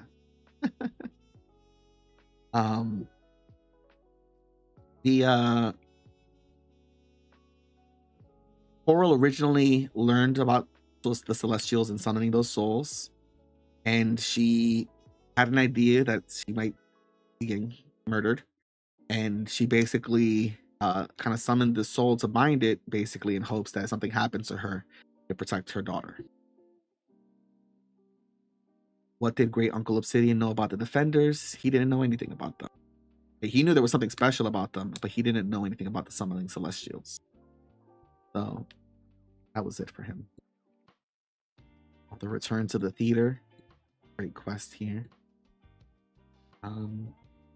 What happened that caused Grandpa Travertine to relinquish the role of the Pater Familias to Great Uncle Obsidian? Uncle Obsidian basically got a deal from Gravish that he couldn't say no to, and he basically told Grandpa Travertine, like, you know, your time's up. You've got no one to take on you know, the family's legacy. You know, if you give me control, I can make this deal with Gravish that's gonna put our family's name on the map. Will be the biggest thing, you know, that ever happened. So that was basically the deal. Uncle Obsidian was gonna make guns and things for Gravish and kind of showing him that technology. Of course, it wasn't exactly what Nyx was using, but it was was something. But overall, Gravich wasn't happy with the production. Pretty quickly was gonna thank him. So yeah, what happened to Vice Admiral Crowing Fitzwilliam from Death of a Dixon? She did disappear when Pippa was 4. And this, I think that after a long time, especially with Troyan becoming vice admiral, with Death of a Dixon, when Dixon, quote unquote, died, when she left to join the Empire, and basically it was like, all right, I did my job. She became vice admiral, and she basically started to then kind of see over the years, like, damn, maybe Dixon was right. Like, I was young, I was newer to the service. I was still like fully believing that like everything that they kind of sell you in boot camp. But later on, I think she started looking for signs of the rebellion for the resistance, and would basically eventually try to join and apologize to Dixon and try to join the rebellion. Basically say like, I was wrong. I shouldn't have betrayed you at that time. So of course didn't want her to leave her daughter, have her daughter be put in danger, so she left. Yeah.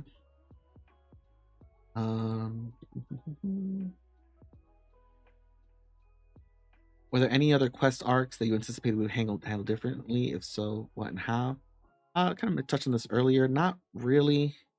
Like I said, a little iffy about, like, I wasn't sure. I really wasn't sure how much you guys were gonna like ally with Sophia or not. Kind of thought you guys would just try to kill her, and that would just be it. So that was interesting. Faster than them. I don't really have any quest arcs that I wish you guys handled differently, just because, like I said, I try not to come in with like expectations of like, I want you guys to do this. That's the easiest way to be disappointed, because you just can't never ever know. You're dealing with just too many people. Like I said, I think the only times I've ever been disappointed is when it's like, oh, you guys aren't gonna try something, or you guys aren't gonna try this, or you guys aren't gonna push the button. Where I'm just like, oh, okay.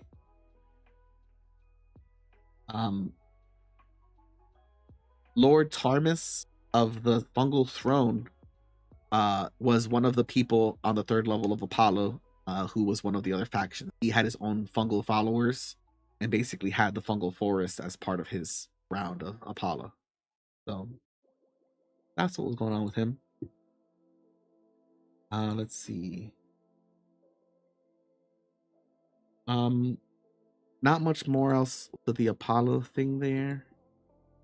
But what happened to Jeffrey the Satyr?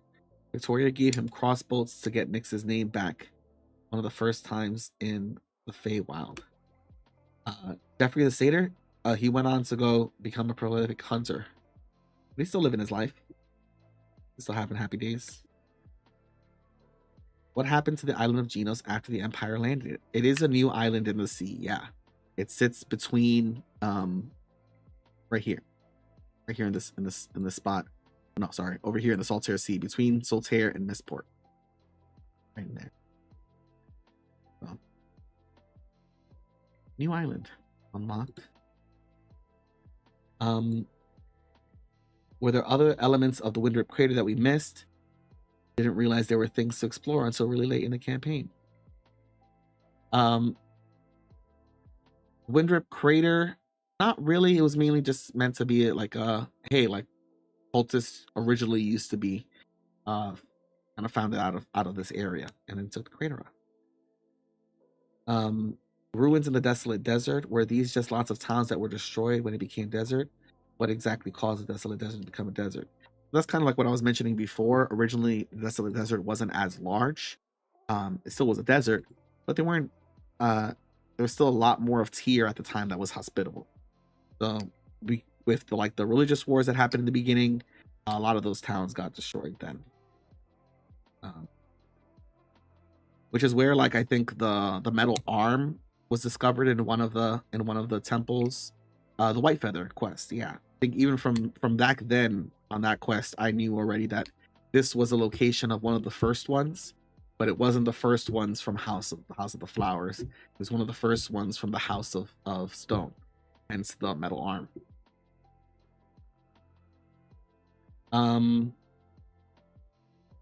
Are there any story items, story elements, etc., that you regret bringing into the world?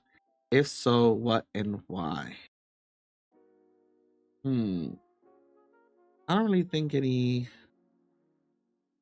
items or story elements that I regret. Not really. I think, like, while I didn't have an idea of how the game would end, I did have an idea of how the world would work. And to me, that's much more important as a DM, is understanding your world's kind of logic, and it's, you know, knowing where it's come from so you can know where it's going, but also kind of like knowing what are the big things that are happening in the world and what's going on. So I'd already had a kind of a lot of the story elements already in mind, even if you guys were never going to interact with, you know, even if you guys never decided to you know, go to Apollo and learn about the old gods. You know, theoretically you guys could have gone through this entire campaign never learning about the old gods until like you found out about a Sophia or something, you know. So nothing that I really regret bringing into the world. I kind of also like, although I didn't know how it was going to happen, I did know there was going to be an end game. I was kind of always planning and plotting for everything for this kind of moment, where I knew that, like, the only thing I was certain of was that I was making a world that I knew I was going to destroy. That was the one thing that I knew, that like, I'm making this world and in 2 years it's probably going to be over, whether the players save it or whether it's all destroyed. That's going to be it. So everything that I had done was kind of to get to that end goal. And even when it came to a lot of my decisions at the beginning, a lot of things, like even the level that you guys start at, was because of how I projected your growth up until that point. And like the power level fantasy that I wanted, right? Like I wanted some of you guys, like I said, to get to broken levels. So yeah. Was Sophia's take on the sin's virtues accurate in that it only enhanced what was already there, or did they corrupt the wielder? So like I said, it kind of required such a huge personality shift to be able to use them, that it was kind of hard not to be, maybe not corrupted, but heavily influenced and affected by it.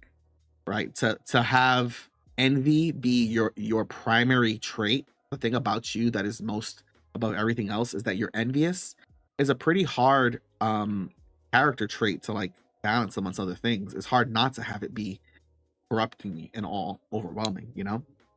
So I already knew that they were gonna have strong effects on people. Sophia just, of course, she just believed that she had a better handle on the effect it was gonna have. It was like, yeah, I know it affects you, but like, come on, I'm fine. But of course, that was her folly. Were there other underground vaults like Lunea and the one in Aliesk? If so, where were they and what were they like? There was one in the Enlightened Cities, the upper northwest in the mountains. And there was one in the Panella Mountains, but on the other side to the east. I mean, you guys kind of gotten close to one of them before, but not too much different. A lot of those vaults were things that were made during the wars in the second era. I feel like at some point I probably have to like sit down and say like, so here's everything that happened from the beginning. But the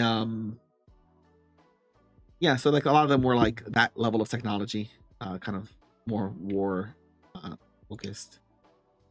What was the deal with Erewhon and the baboons? Why baboons? This is because let's see here.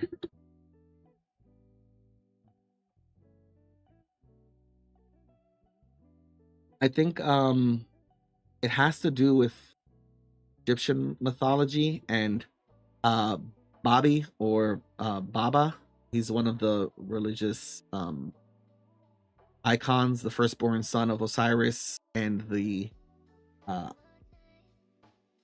which Osiris was the god of fertility, agriculture, the afterlife, and the dead, and had this son, Baba, who was also depicted as a baboon. So it just kind of felt like as a religious figure here. Plus, a lot of Apollo has like Egyptian iconography, so it just kind of felt like, well, if the god of the dead is Arawan, and she probably has her messengers. I think like there's some Egyptian iconography where like Osiris would send baboons to like leave messages and things like that. So again, all of this might be extremely wrong. I am no religious expert here, but on ancient Egyptology or anything like that. But that was kind of the thing with the baboons. It was like, okay, these would be her messengers as a god. She would send. This is who she would send. That was kind of my thought there.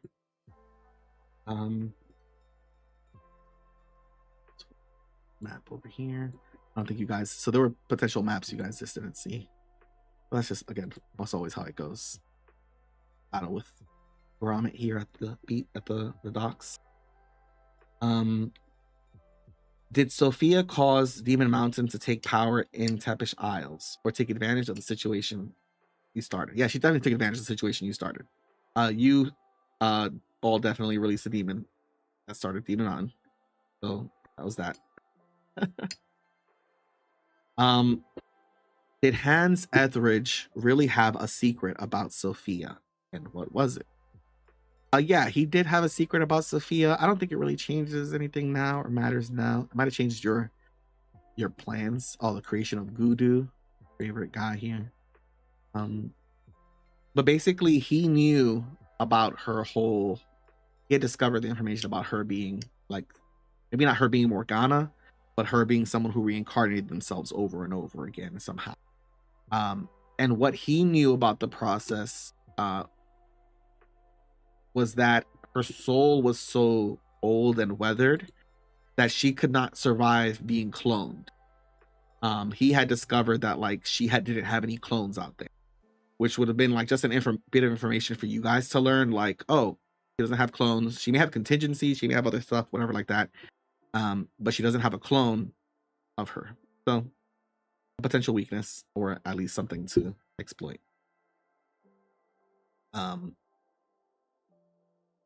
When during the battle, when Koshka was released from the Lunean vault, he said, "I've lived up to my end of the bargain."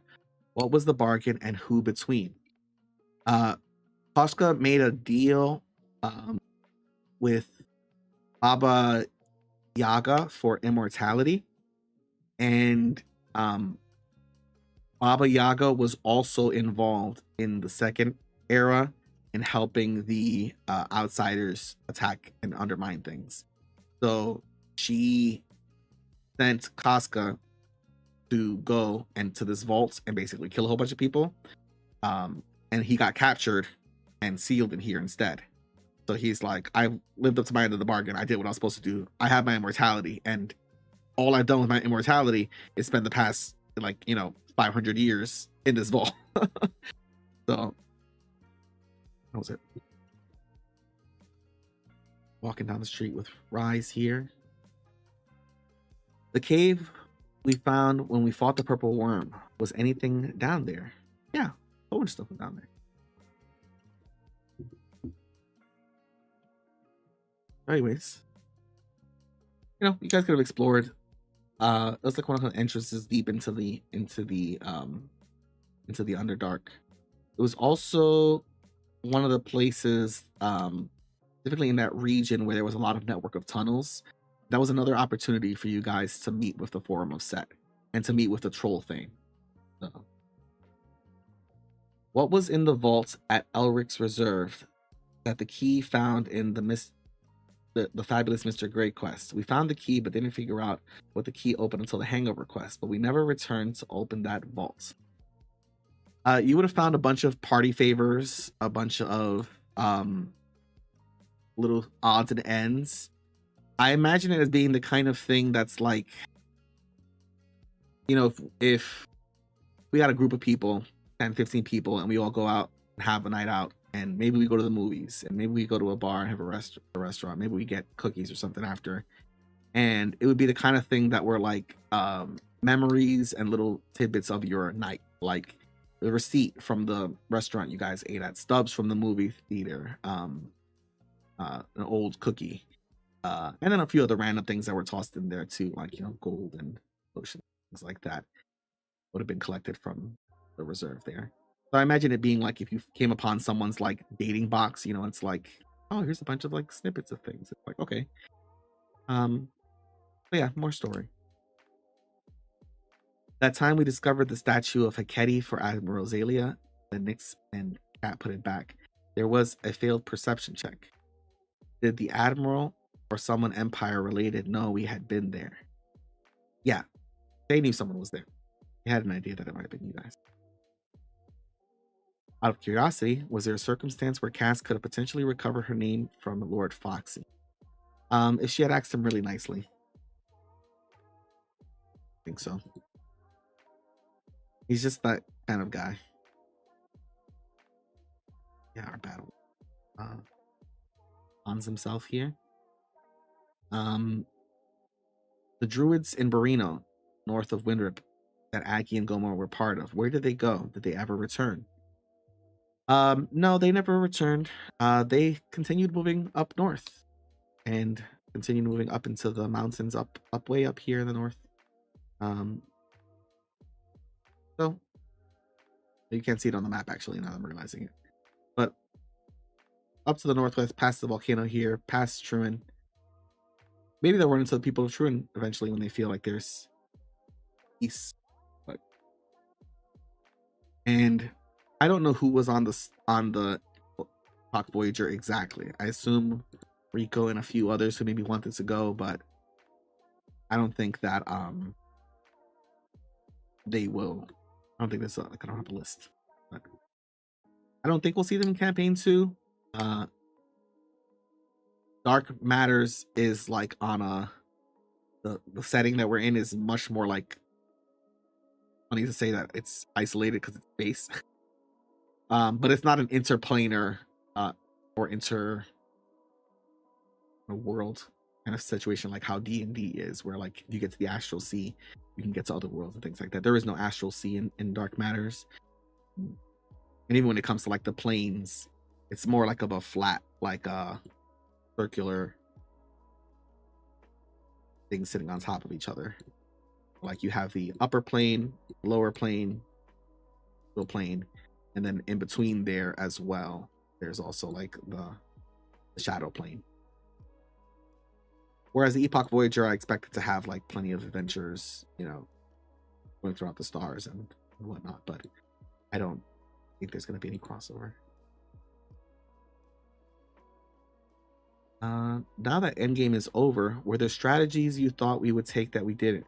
Would you have done anything different regarding the mechanics of Endgame itself?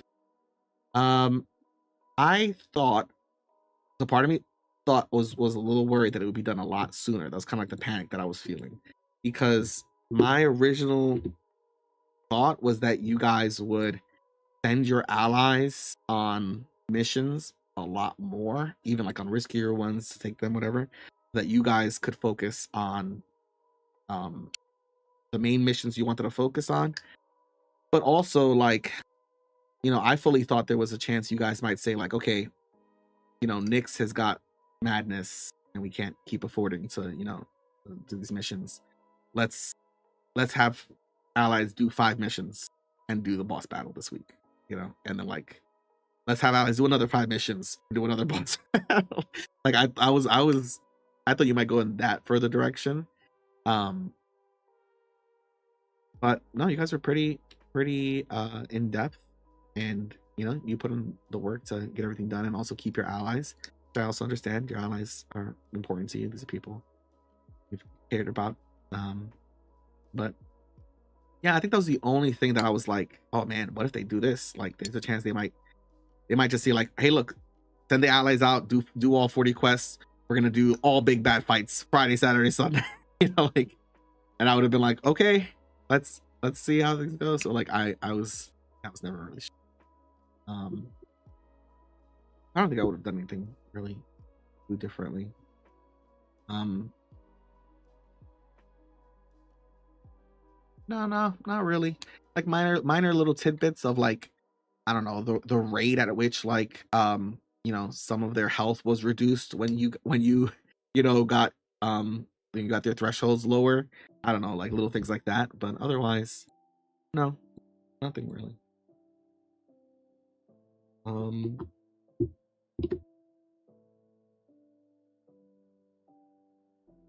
Can Adair save the souls of the Panda Guard who entered Arjun's deal? Um they only entered the deal to become part of Adair's guard. Or so I don't, she already has their souls, so I don't know what else would happen. Just the Quizzed Rise here. How soon is Nizmezit and the Taras coming to a tier near you? I don't know. Maybe we'll see in like how I feel in like 6 months, I guess. Because I also want time for everything to breathe. You know, I wouldn't want to just be like, all right, next month we're going back to tier. Like, no, I want there to be time for things. You know, in tier time, probably like it'll probably be like another like 2 months of time being passed later on before it goes up and does her thing. But yeah. Did our golden retriever dog, Sergeant Durant, have a soul? Would it have been possible to bring him back if we made him a new robot body? So what's funny enough is that so a lot of the things that the Empire does are things that it is actually guilty of doing, like making robots and binding celestials to their bodies. And Sergeant Durand was one such case of like, okay, we found a way to do this safely. We've created him. We have built him. He will be the perfect soldier. But no, you guys wouldn't have been able to bring him back. Much like I don't think anybody else could have brought back like Boomer outside of Nyx, you know. So outsiders objectives. Oh wait, no. What other maps are? Is that all the maps? Yeah, that's all the maps of Endgame. Now we can start going into, I don't know what other maps we want here. Vaults of Ages. Look at some of your old fights here. Goblin back.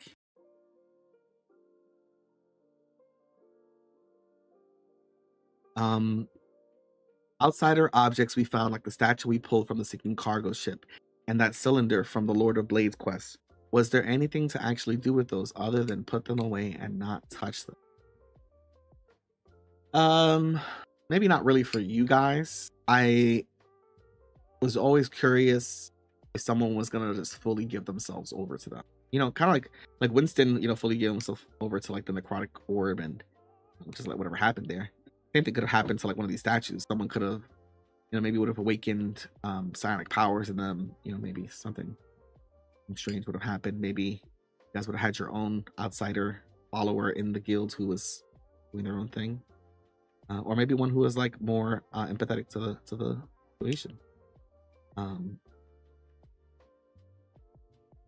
Who murdered Coral? Her brother.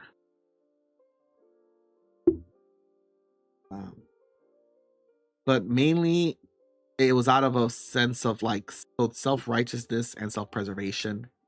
He talked to her and told her like, you know, what's been happening is illegal and what you've been doing isn't. He knew about she was doing some kind of experiments that were not sanctioned and obviously weren't accepted, and he was afraid that she was going to get the Empire's attention on the family. He wouldn't listen. He was like, "You're going to put Nyx in danger and do all this stuff," and he was like, "I don't care." So someone put him up to it, but it was him.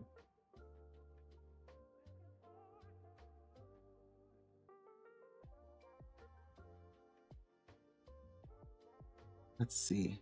On the first trip to Missport, there was discussion about mechanical bear armor suits. Where should we have followed up on that?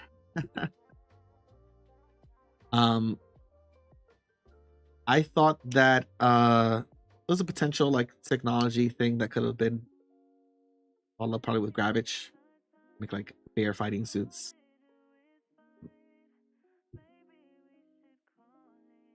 Did you expect most of the characters in the Chronergist mission to fight against them or let it happen? I expected to fight against them because to not fight against them would be accepting that you'd be losing your current reality, you know? So I expected them to fight. The last orb they found was a thunder orb. Luna has it. Did Jasper know she was murdered? And apparently that Alex did it. No, Jasper did not know she was murdered. He thought it was just an accident. Suspected a thing.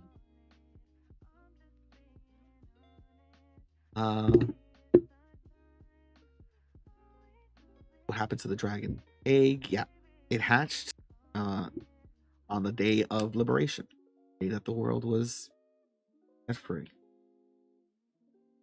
Is when the golden egg hatched. All right, let's see. Looking through the chat here to also see if there's any other things that I missed here. Yeah, Durandal would have been an outsider follower to use those things for sure. See, like that was like one of the things I was thinking.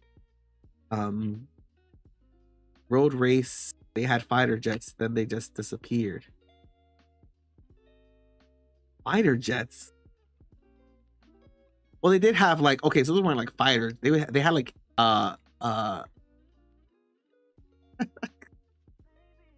so the hover vehicles essentially that they were using to speed down after you guys there. Yeah, I mean they never disappeared. They're just, you know, military use.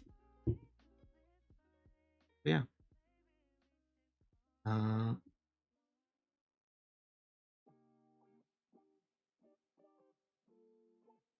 Any other questions? Anything that I've missed here? I got to everything.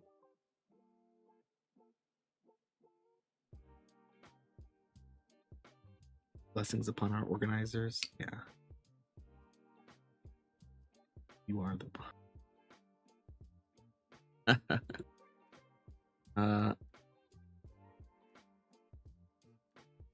okay. No.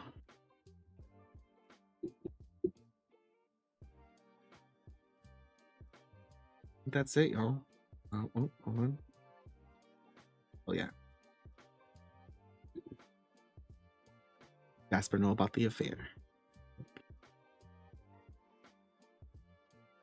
Any other questions, y'all? Anything that may have slipped or may have come up? Anything else that you want to know? I hope this has been satisfying for all of you to have your questions answered after all this time and to learn all of these facts and whatnot. I think I will probably make a video that's like just the history of here, so that it's gonna all the dumb little things that I imagine happening centuries ago. So did I expect us to unleash all these calamities, and will you see more of us and more? You know, it might be harder for you guys to set off more calamities in the future, but I think yeah, it is fully it's just one of those things, you know. It's like Evil Dead. If you've ever seen Evil Dead, it's like, of course they're gonna get into the creepy cabin, of course they're gonna read the creepy book, of course they're gonna read the Necronomicon and activate the you know, the curse and everything like that.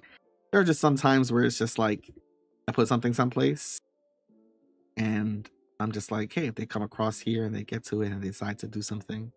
I think the amount of times that players are like, what's this? Let's smash it. I think that is like such an instinct that it almost feels mean or mean spirited to like expect sometimes. But there are times where I'm like, I'm gonna put this here and I know they're gonna press this button and it's gonna destroy everything. Okay, yeah, they did. They did. All right. Cool. Um, but sometimes you don't. Sometimes you just leave. And I'm just like, hey, all right, I guess that's it. What's a question we should have asked but didn't? Hmm.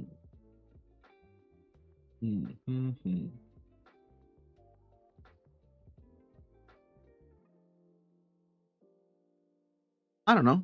I don't even think you guys asked a lot of questions.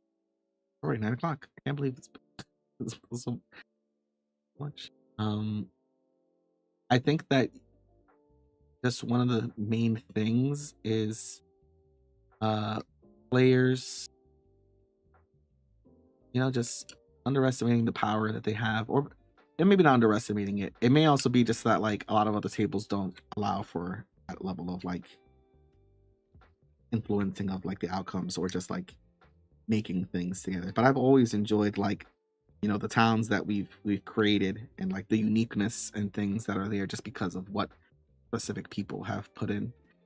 Even like when it came to Freemore and like deciding that Freemore didn't have stability was like one of like the biggest things that like so many things like warped out of, just because it was like, oh cool, why doesn't it have that?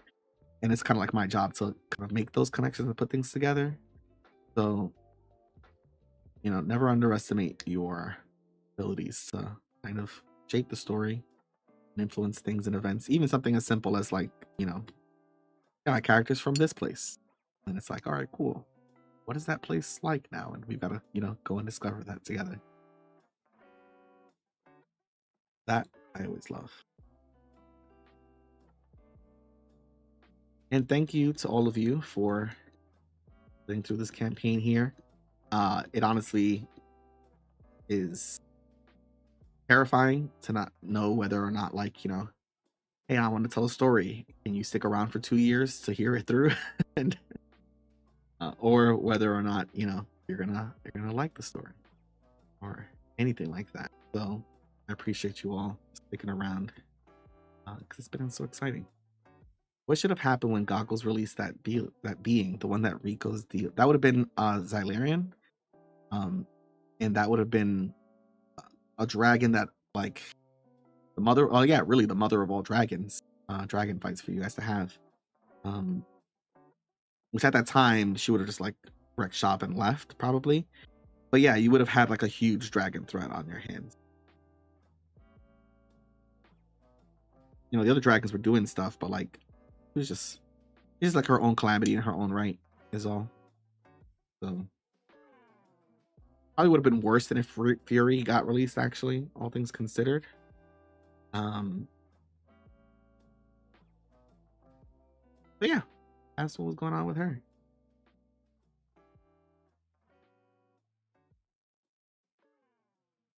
Any other questions or anything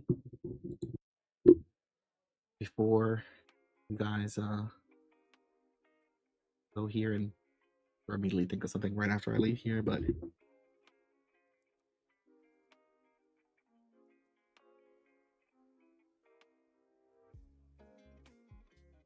I'll give you a minute to think here while I do some of my other maps here.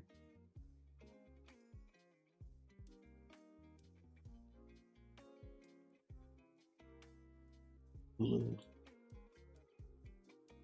was a fun one. So many memories.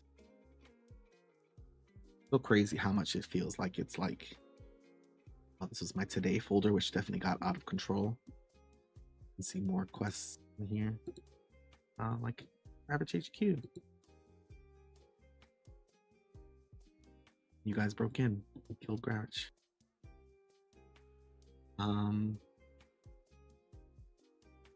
What would happen if Ghost rolled a 4 on her initiative?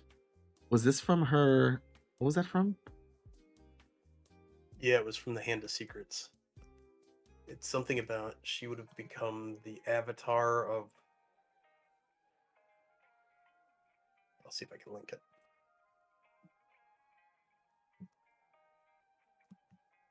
Yeah, I don't plan on deleting the RP channel. I'm just gonna put like a little like a break, like lines or something in it. But a lot of the other channels moving around are renamed to other things. But some of them won't be necessary, like having a Midnight Pact Rules channel, having just like the tier channel won't be needed. It'll just be one channel with like your stuff to find in here. Oh, from your Hand of Secrets.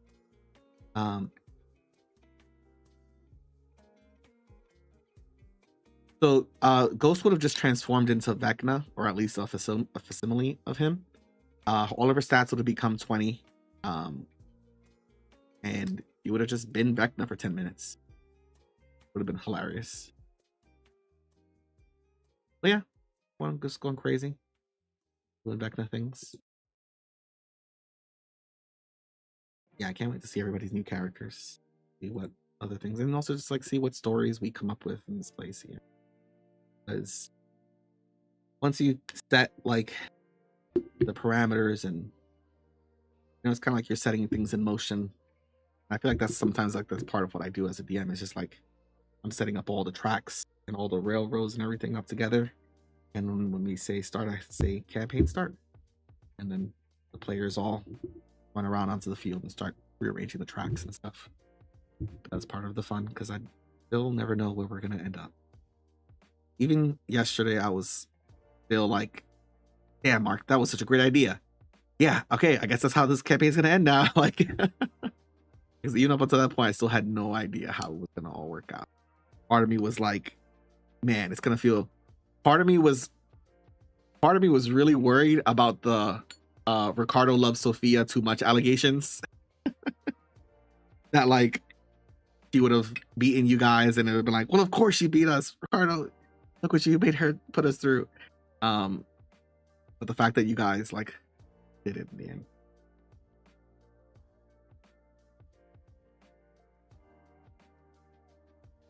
Yeah. And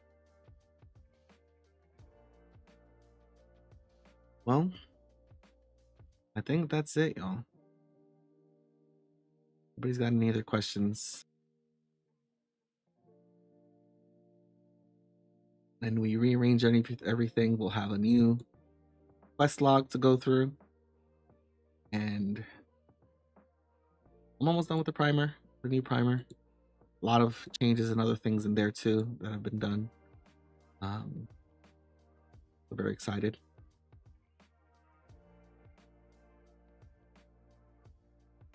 And I'm already thinking of one of my first contests for next month once we do start. So start thinking of ideas here, which is going to be contest of planets. And you guys think of some planets that are going to be out there that our party might come across, might stumble upon, might land on, crash land on, or answer a shipment call or something too. But yeah, I'm excited to see what worlds we create together. But I think that's going to be it for me today, y'all. You like answered a lot of questions. I also feel like that was like 5 seconds. I really could talk about tier like forever. There's just so much that I love about it. Maybe no promises because it's a lot of work, but maybe one day I'll make like a campaign guide or something. All of the stuff so that other people can play in tier 2. But that's a lot of work. So we'll see. Thanks, everybody. It's been a pleasure.